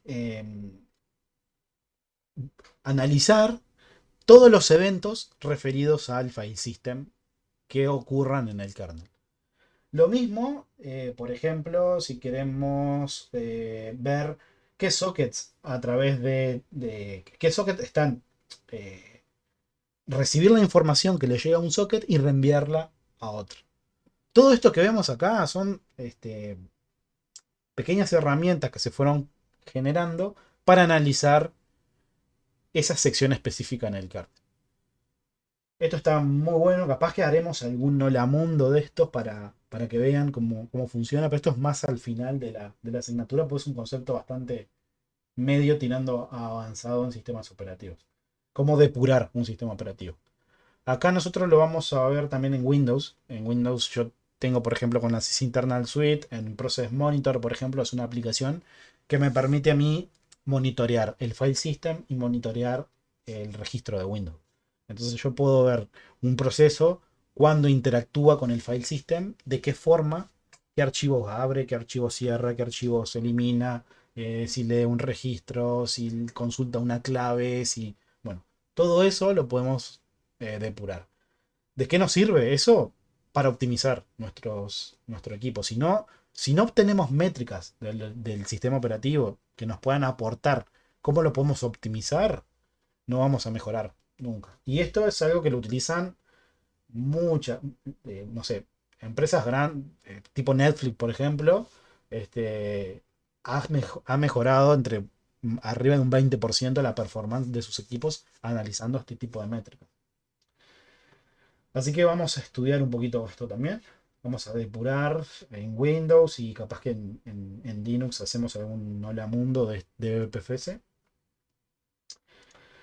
Y bueno, como bibliografía, ¿qué vamos a utilizar? Bueno, tenemos el Silver Chat. Las presentaciones están sacadas de este libro, del Silver Chat, que es un libro también bastante clásico de sistemas operativos. Las presentaciones están sacadas de ahí. Y bueno, hay una versión en español también que pueden encontrar, pero es un poquito más vieja. Ahí tienen este PDF que es libre, es gratuito. También que tienen conceptos de los que vamos a estar estudiando, de sistemas operativos. Y el de Tannenbaum también está muy bueno. Y bueno, también hay recursos adicionales. Bueno, ¿qué les agregué acá como recursos adicionales? Y esperen un ratito que, es más, ya les voy a dejar esto para que puedan obtener el teórico de introducción. Existen dos recursos adicionales, que es, el primero es un repositorio de GitHub que lo generé el viernes, que tiene un link a todas las clases que hemos grabado en estos últimos 2 años. O sea, tienen clases de todas mis asignaturas, de arquitectura, de sistema, de infra 1, de infra 2, de control. Está todo ahí, para que lo vean y lo puedan consultar las veces que quieran. Y también, bueno, la idea es que en esta instancia de sistema operativo diferenciemos de sistemas del año pasado. Si no, ¿qué gracia tendría? Copy y pego los videos y listo. La idea es en cada año ir diferenciando cada dictado, ¿no? Entonces, en este link de GitHub van a tener un link a todos los videos, incluso los videos que grabamos el año pasado en sistema operativo, de sistema operativo 2020. Y bueno, para el que quiera y se interese en algún otro tema también, de los que mencionamos, están también de todas mis asignaturas de acá. Y lo último era, el año pasado nosotros teníamos un canal de difusión de Telegram en el cual yo les notificaba no sé, bueno, cuando iniciaban sesión en los contenedores que estaban en mi clúster, cuando iniciaban sesión se mostraba quién iniciaba, cuándo cerraba sesión, en qué nodo, etcétera. Eso no es muy práctico porque, por ejemplo, no sé, era una comunicación que yo les mandaba a ustedes y bueno, no tenían un feedback. Había pensado en este semestre también hacer algún Discord, por ejemplo, para Usar un bot de Discord. usar Discord para, bueno, también intercambiar y compartir, porque la idea también es que yo les empiece, algo que voy a hacer en este semestre, es que les empiece a pasar recursos adicionales. O sea, si a alguno le interesa, no sé, si en algún momento mencionamos cierta tecnología, bueno, mira, este recurso está recomendado para leerlo o intercambiar cualquier tipo de información. En vez de generar un canal de Telegram que quedaría cerrada para la asignatura, la idea era crear una comunidad en Slack, pero la comunidad de Slack, bueno, tiene un límite de cantidad de mensajes. O sea, tampoco es algo que seamos 50.000 personas, ¿no? Somos poquitos, pero tenemos ese limitante de 50, de 3.000 mensajes, o sea, de los últimos 3.000 mensajes en Slack con la cuenta free. Y la idea, bueno, sustituimos eso y dije, bueno, tenemos el clúster, tenemos los contenedores, estamos trabajando, bueno, queremos meter en Infra 2 Kubernetes, clustering, etcétera. Bueno, vamos a generar un- un- una instancia de un Rocket Chat, que es un software, es una alternativa a Slack, open source, y que permite que lo autohosteemos en nuestros servers. Entonces, para eso surgió este otro, que celebrando también el 30 de julio de la semana pasada, que era el día del sysadmin, dije, bueno, ¿qué hago? Vamos a mover el clúster y genero una instancia de Rocket Chat. Se generó este chat también, que bueno, pueden entrar, ahí me van a poder, ahora no estoy ingresando mucho, pero voy a estar más frecuente un par de horas cada día. La idea es tener ese espacio en donde, bueno, pueden compartir cualquier recurso que consideren que sea válido. Están creados los hilos de lo que es sistema operativo, lo que es infraestructura, lo que es sysadmin, lo que es programación. Bueno, la idea es ir generando diferentes hilos para aportes, ¿no? O sea, para intercambiar dudas y etcétera. Antiguamente llegamos a generar una comunidad, pero era por mail, por Google Group. Pero ahora vamos a adecuarnos a a la actualidad y bueno, vamos a usar esto bastante. Es lo mismo que en vez de crear un grupo de WhatsApp que después se pierde, mejor lo dejamos público acá y cualquiera que quiera leer, intercambiar información lo puede hacer. ¿Qué les va a pedir? Pueden leer los mensajes sin registrarse, pero si quieren comentar algo, bueno, les va a pedir que se agreguen que registren un mail, etcétera. Así que bueno, estos dos serían los recursos que les dejo para adicionales a lo que es la asignatura. A veces me quieren hacer alguna consulta o algo y bueno, la idea es que trate de leer esto un poco más. Dedique algún tiempo en el día a resolver consultas. Y lo que les voy a mostrar ahora para terminar era el repositorio de GitHub. Acá. En este repositorio de GitHub, bueno, hay algunos videos sueltos que he generado por ahí, que a algunos les puede interesar. Y después en lo que es el Tecnolo, tienen, bueno, lo que fue arquitectura el año pasado. Acá fue cuando arrancamos a grabar las clases. Lo que fue arquitectura este año, para que vean, para que acá ya se vea que metimos Arduino, que antiguamente no lo veíamos. Metimos instalaciones de Windows 10, lo que les mencionaba hoy, en un VHD. Bueno, acá se van a ir colgando los links a cada una de las clases. Y acá tienen la edición del año pasado. Obviamente acá están faltando clases que son las instancias que tuve con cada uno, con cada equipo, o instancias de consulta y práctico. Acá está teórico más que nada. Y bueno, también van a encontrarse de infraestructura, van a encontrar infraestructura 2, bueno, todas las asignaturas que doy acá en el Tecnólogo, ahí tienen una referencia directa con cada clase. Para que puedan ver y si quieren profundizar un poquito con alguna vez. A mí me pasó también de cuando estaba haciendo la carrera que quería profundizar un poquito de alguna cosa porque estaba trabajando, porque me interesaba aprenderlo ya o por lo que sea. Bueno, podían, pueden verlo por acá. Este, y bueno, la idea es que usen de este repositorio en sistemas operativos lo que es esto, la introducción a los sistemas operativos. Esta fue una clase grabada, no fue, o sea, fue armada. La idea, lo que mencionaba al principio de la clase, traten de escuchar esta clase, por lo menos escucharla, no tienen por qué verla, porque de acá van a obtener van a haber preguntas referidos a este teórico, que son bastante simples, son clases de consultas generales, ¿no? A nivel de los sistemas operativos. Así que, bueno, gente, creo que por hoy los dejo, vamos terminando acá. Y Profe, ¿puede pasar el GitHub en el chat? sí, claro. Profe, ¿le puedo mostrar uno de los logros del otro año que no pude concluir en su clase?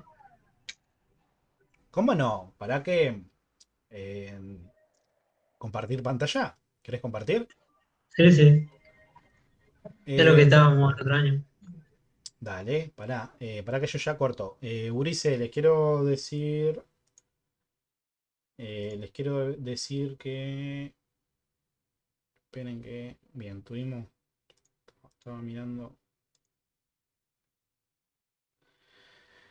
Cualquier duda, bueno, como les dije, cualquier duda o consulta, yo voy a estar publicando en el chat también.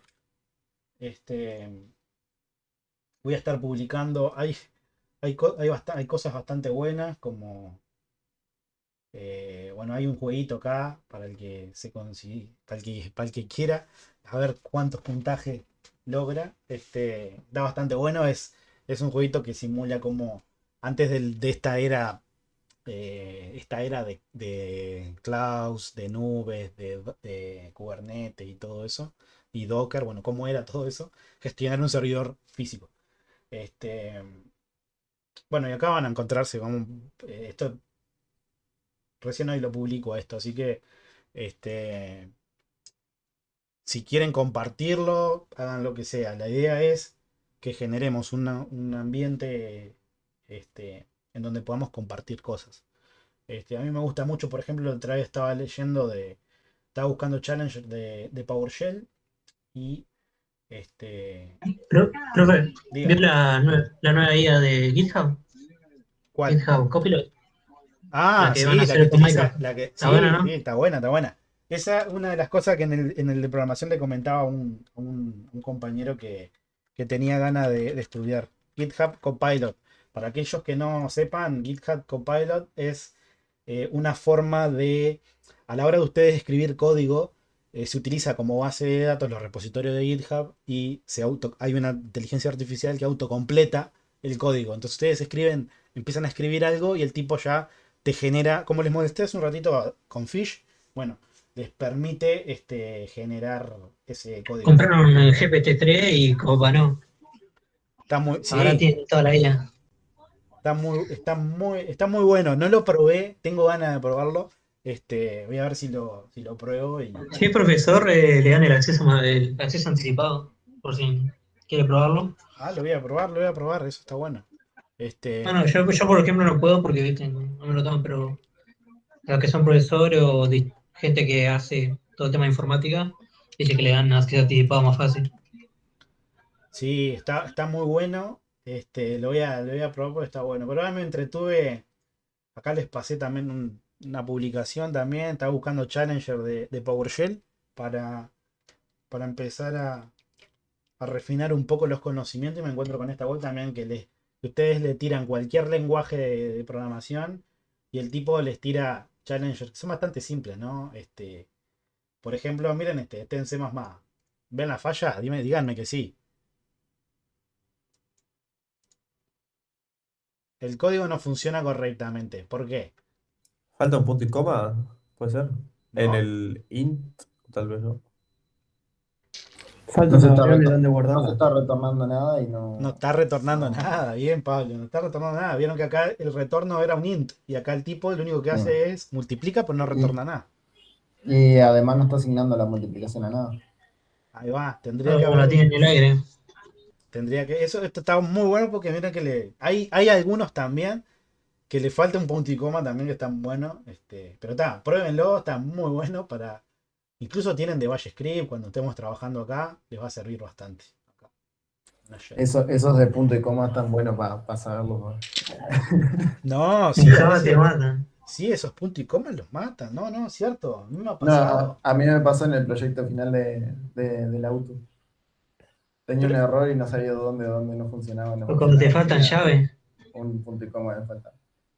Pero en la auto no usaba, pero no usaban Java en la auto. ¿Eh? Usaban. No, empezamos con Java y después terminamos programando en C.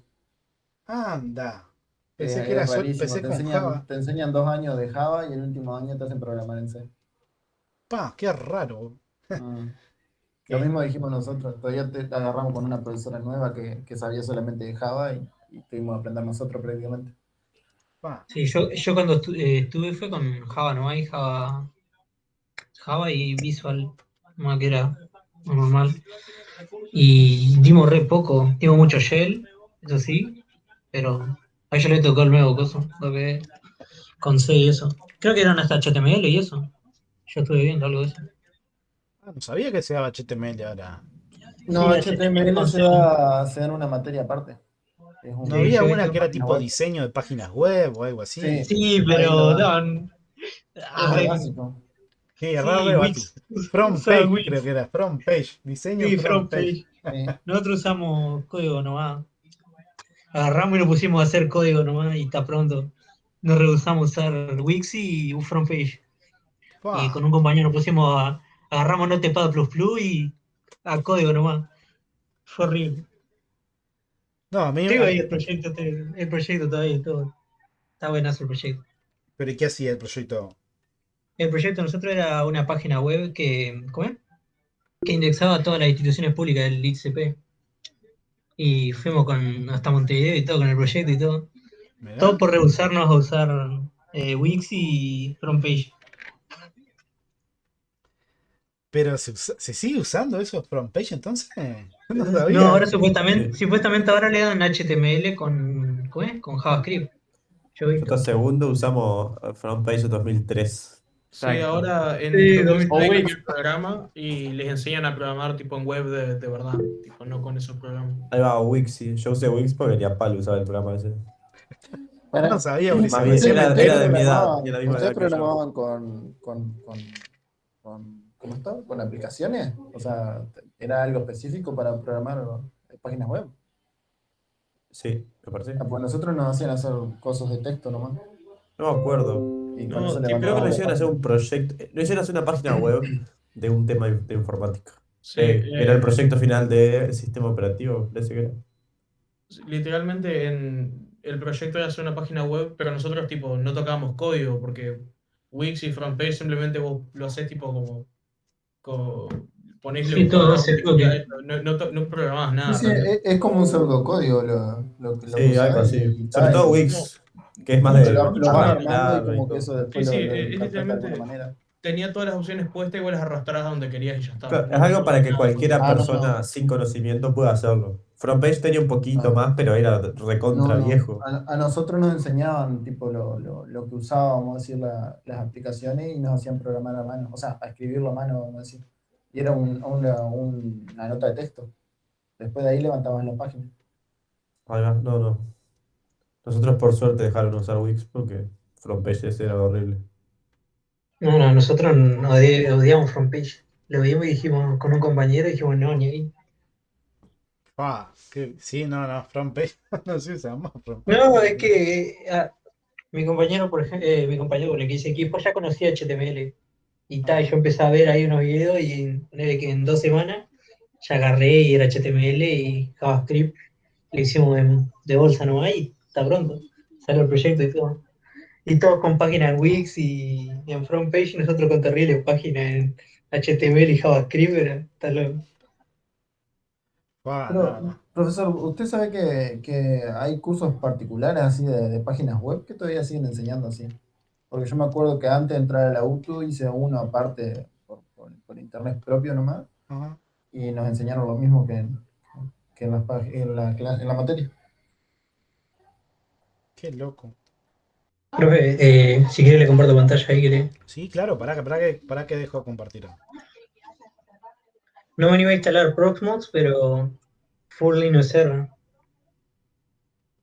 No te queda.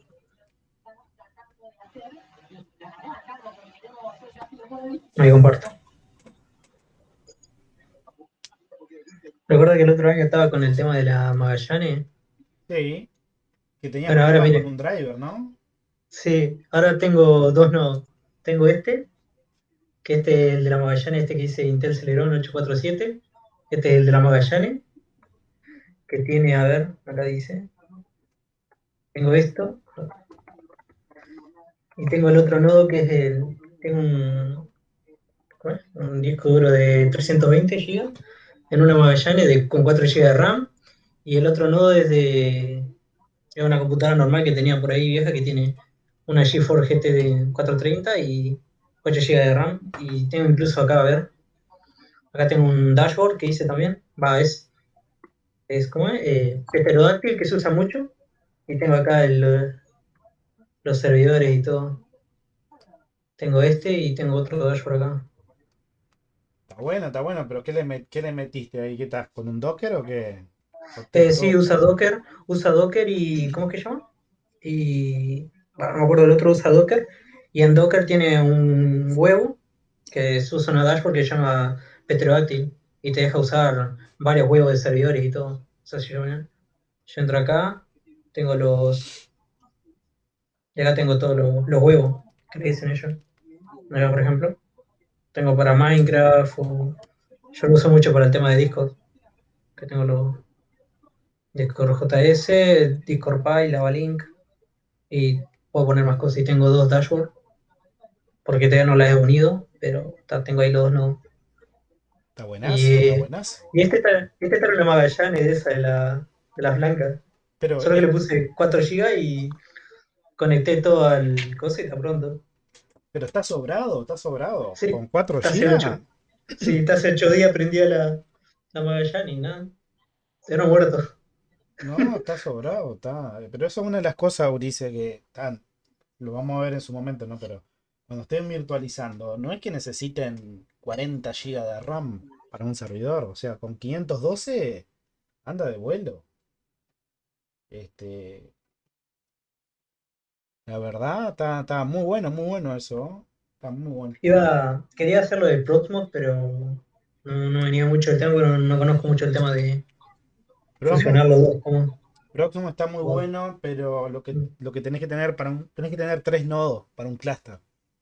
Te pide Y porque eso. el tipo tiene un protocolo interno para armarte los quórum ahí, o sea, tenés que tener un mínimo de quórum de 3, o sea, hay como unas negociaciones que se tienen que cumplir para que el clúster quede operativo. Entonces, como mínimo te pide tres nodos. Pero después lo podés trabajar, no tienen por qué estar juntos. Lo bueno que tiene Prosmo, por ejemplo, es que si estás en un clúster, vos podés migrar de un lado a otro sin ningún tipo de problema. O sea, por ejemplo, yo vengo acá y le doy migrate acá y le digo a qué nodo quiero y le digo y después le doy en migrate y el tipo automáticamente lo hace. Pero podés estar trabajando con nodos independientes. O sea, no tienen por qué estar unidos a un mismo clúster. Está muy bueno eso. Sí, Esto, si te interesa, mira, nosotros este semestre en Infra 1, es más, el viernes hacemos la primera clase de instalación del entorno en donde usamos Proxmox. yo no tengo Infra 1 porque me faltó esta materia, pero Pero por lo menos si te interesa el tema de Proxmox y de contenido, de cómo es de hipervisores y todo eso, pueden ir adelantando. Por eso le digo, le dejo publicado, porque a mí me ha pasado también estar interesado en otro tema y esperar 1 o 2 semestres para ver cierta tecnología y bueno, ahora está sí, bueno en el porque quinto semestre en PHP. Eso es interesante. sí, sí, sí, sí. Entonces, está. Bueno, Gurice, si alguno tiene una duda o consulta o algo que quiera, es el momento. Si no, bueno, yo les voy entre la mañana y antes del viernes voy a empezar a actualizar la plataforma, así que ahí ya les voy a subir el link de acceso, les voy a compartir la primera clase, o sea, esta clase, y les voy a compartir la de introducción, que era la que les pasé el link ahí en el chat. Tengo una pregunta. Sí, pregunte. Estaba hablando con un compañero para no usar dos VirtualBox. Pues Sí. yo el VirtualBox acá en mi computadora, le pongo IP dinámica, le cambio el puerto del CCH, y él como yo puedo permitir en el router mío que entre en peticiones, permitir la petición del CCH y que él use una VirtualBox que está en mi computadora, y él solamente tiene que virtualizar Windows. Entonces tenemos una VirtualBox de Linux, ¿de cómo es? De Debian, los dos juntos. No, ¿Podemos hacer eso? Sí, O sí claro. tenemos que usar los dos una Debian. No, podés trabajar así, podés Está. trabajar, incluso tenés un servicio que vamos a usar en infra, que es NG, Ah, el Negruk. Ah, sí, sí, negro. ya lo he usado. El Ahí túnel. va, que podés crear Sí, los sí. túneles, sí. Y esto lo Sí, podés sí. instalar en tu VM y bueno, teniendo internet, dejala Sí, virtual sí. por NAT, que tenga internet como quiera, y después lo generás el túnel y no tenés que estar haciendo por forwarding en tu router ni nada de eso. O sea, obviamente que tenés un límite con esto, ¿no? El límite de Sí, sí. sesiones, el DNS se te renueva, etcétera. O sea, lo Sí, mejor porque sería, teníamos. si vos lo querés hacer bien, sería abrir el número de puerto de tu máquina, redirigirlo a tu máquina virtual y ahí al puerto 22 del SSH. Eso sería lo mejor. Sí, sí. Pero Eso es lo que yo esto, hago. para trabajar, te anda de vuelo. Sí, veo que no sé si vio ahí cuando yo le puse la página, había una que decía boxmine.duckdns que uso una DNS para. Entonces, yo Anda aún volando.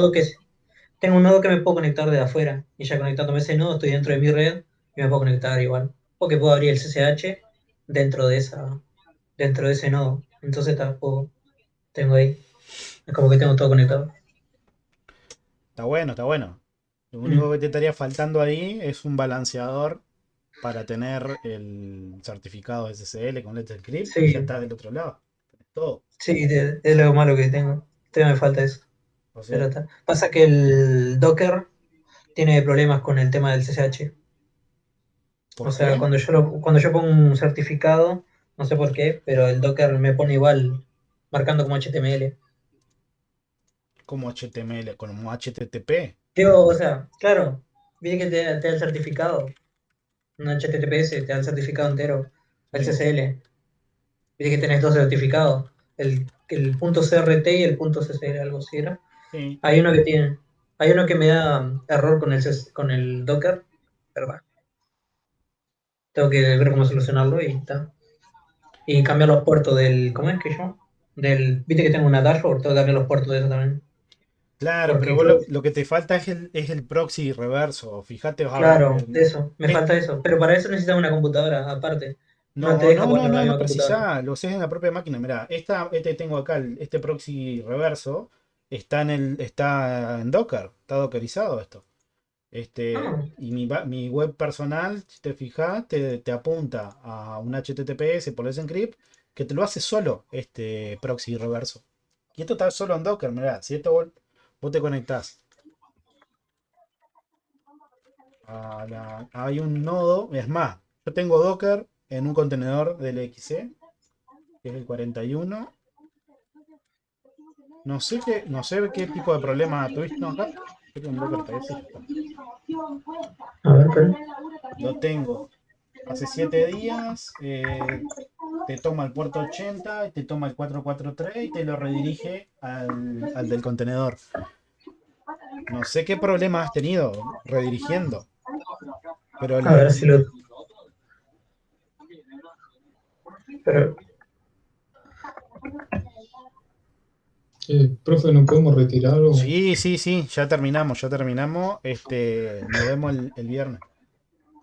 nos vemos, profe, que pase bien? Nos vemos. Como Chao. Profe, nos vemos, yo profe, capaz que que el fue. viernes no asisto. ¿A qué va? ¿Qué iríamos a hacer? No hay problema, no hay problema. Sí, ya me acuerdo, sí que me dijiste, te choca con ingeniería. Con ingeniero. Si veo que, pues creo que tengo el jueves, no, creo que tengo mañana. Si veo que no vamos a hacer mucho, entro acá. Dale, dale, buenazo, no hay problema. Nos vemos. Nos vemos. Mira, le muestro. Dale. Es por esto. Tengo lo que pasa es que tengo varias peticiones y alguna rechaza. No sé si está viendo ahí el Docker. Sí, estoy viendo. Yo tengo varias, tengo varias cosas. Entonces algunas tienen error por el tema del pterodáctilo, esto, que es el panel. Algunas tienen problemas. Pero tanto que ver cómo unificarlo. Claro, te tendrías que agregar un proxy ahí. Te faltaría el proxy Claro, reverso y está. pero está. Después de En- eso estoy bien. Por ahora uso como le digo, el DocDNS y ahí tengo esto. Lo que no tengo IP dinámica. Digo, IP estática. Uso esto y está. Y acá tengo todas las cosas. Tengo los bots de Discord y todo acá hosteado, así que tal. Entonces tengo todo más sincronizado. Incluso tengo acá los bots de Discord y eso. Y tal. Tengo todo conectado mayormente. Pero ¿y los bots de Discord, cómo lo tenés? Ah, es un. Dentro de estos servidores tienen un net, que el egg lo único que hace, por ejemplo, a ver, le muestro. Acá, a ver, acá. Estos son solamente los eggs, los llamados eggs, son solamente una línea de comando. A ver si le puedo mostrar, pero este no es. Que se ejecutan sobre Linux y sobre Docker. A ver, este por ejemplo, de Discord JS. Acá donde está el script. Son solamente script. Esto no es el script. ¿Ves? Esto nomás lo que ejecuta. Que el script este es un script de Linux, que es el npm.index.js, o solamente un script para iniciar. Es lo único que hace los juegos. A ver, para que le muestre, por ejemplo, un bot mío. Este, por ejemplo, cuando se inicia, lo único que hace es que te pide ¿cómo es? El archivo que querés ejecutar. Entonces, cuando vos le das aceptar, ejecuta esta línea de comando, que es if, the hit, esto, que te instala lo que está en package.js, que es normal en los bots de Discord JS, y está. Es solamente una línea de comando en la que se ejecuta sobre Linux, y está. Veo acá está el Docker, usa la imagen esta de Docker, que está, que lo único que hace es ejecutar no de JS14 y está. Y ejecuta sobre el Pero ¿y qué Docker. le mandás al... ¿Qué es lo que haces con el boot? ¿Qué le decís? ¿Qué le querés? Ah, cuando ejecuta el boot, lo único que hace es que ejecuta ya lo que es el panel este, y después el panel se encarga de hacer mayormente lo demás. Y vos podés programar cosas que se programan sobre Linux, y y con eso se lo juego. No sé cómo explicar bien. Pero tal cuestión que en simples cosas resumidas, yo tengo los bots míos acá, y está. Yo con los bots míos lo único que hago es tenerlos hosteados en mi servidor. Y yo, por ejemplo, acá puedo ver el ping de mis servidores y todo. Incluso acá, esto de 6C es un servidor de Minecraft, que lo tengo hosteado ahí. Yo, por ejemplo, si hago el ping desde donde yo esté, hacia los servidores míos, que ahora tengo 353 ms, y está. Esto está conectado con un servidor de Minecraft. Tengo un túnel ahí en el servidor Kita. Pero está. Pero ¿en dónde lo tenés el Tengo- servidor de Minecraft? ¿Lo tenés en Ah, Docker también? lo tengo acá también, está acá. Acá, ¿ves? Acá está el servidor. Acá están los archivos del servidor y todo. El startup cambia, porque bueno, está. Y lo único que hace es esto. Esto si vos lo pones en un archivo normal, en un punto batch, es la línea que vos ejecutás para ejecutar Sí, sí, el sí, sí. servidor. Sí, sí, sí, ese lo he hecho, sí, ese. Por eso, Está lo único que bueno. hace es eso. Ejecutás cosas como si fueran sobre Linux, pero en Docker. El Docker tiene el OpenJDK que se usa para ejecutar este comando. Sí, sí, sí, sí, sí, es una máquina virtual de Java. Está Sí, bueno, está bueno. prácticamente. Te quedó bueno. Sí. Y esto es una dashboard, esta es de código abierto, inspectoractive.io. Ahí está, la comunidad tiene, entonces como que está bueno para usar. Y tiene acá para instalar y actualizarlo y todo. Para hacer una dashboard de estas cosas está bueno. Y acá tengo todo lo mío. Incluso tengo amigos que le presto ahí, le hago como una especie de cloud y está pronto ahí. Está bueno, está Entonces bueno. todo conectado. Y ahora tengo el nodo el nodo este que le decía que es la Magallanes, que lo estoy probando todavía. Y está. Que esta tiene re pocas cosas. Esta. No tiene muchas cosas todavía. Este está conectado nomás. Por ahora me puedo conectar solamente desde acá, desde mi propia red, pero la idea es que me pueda conectar también de afuera. Claro, claro. Está bueno, está bueno. Te quedó bueno, la Sí. verdad. Muy bueno. Y este, como le decía, está en una computadora vieja que tenía ahí.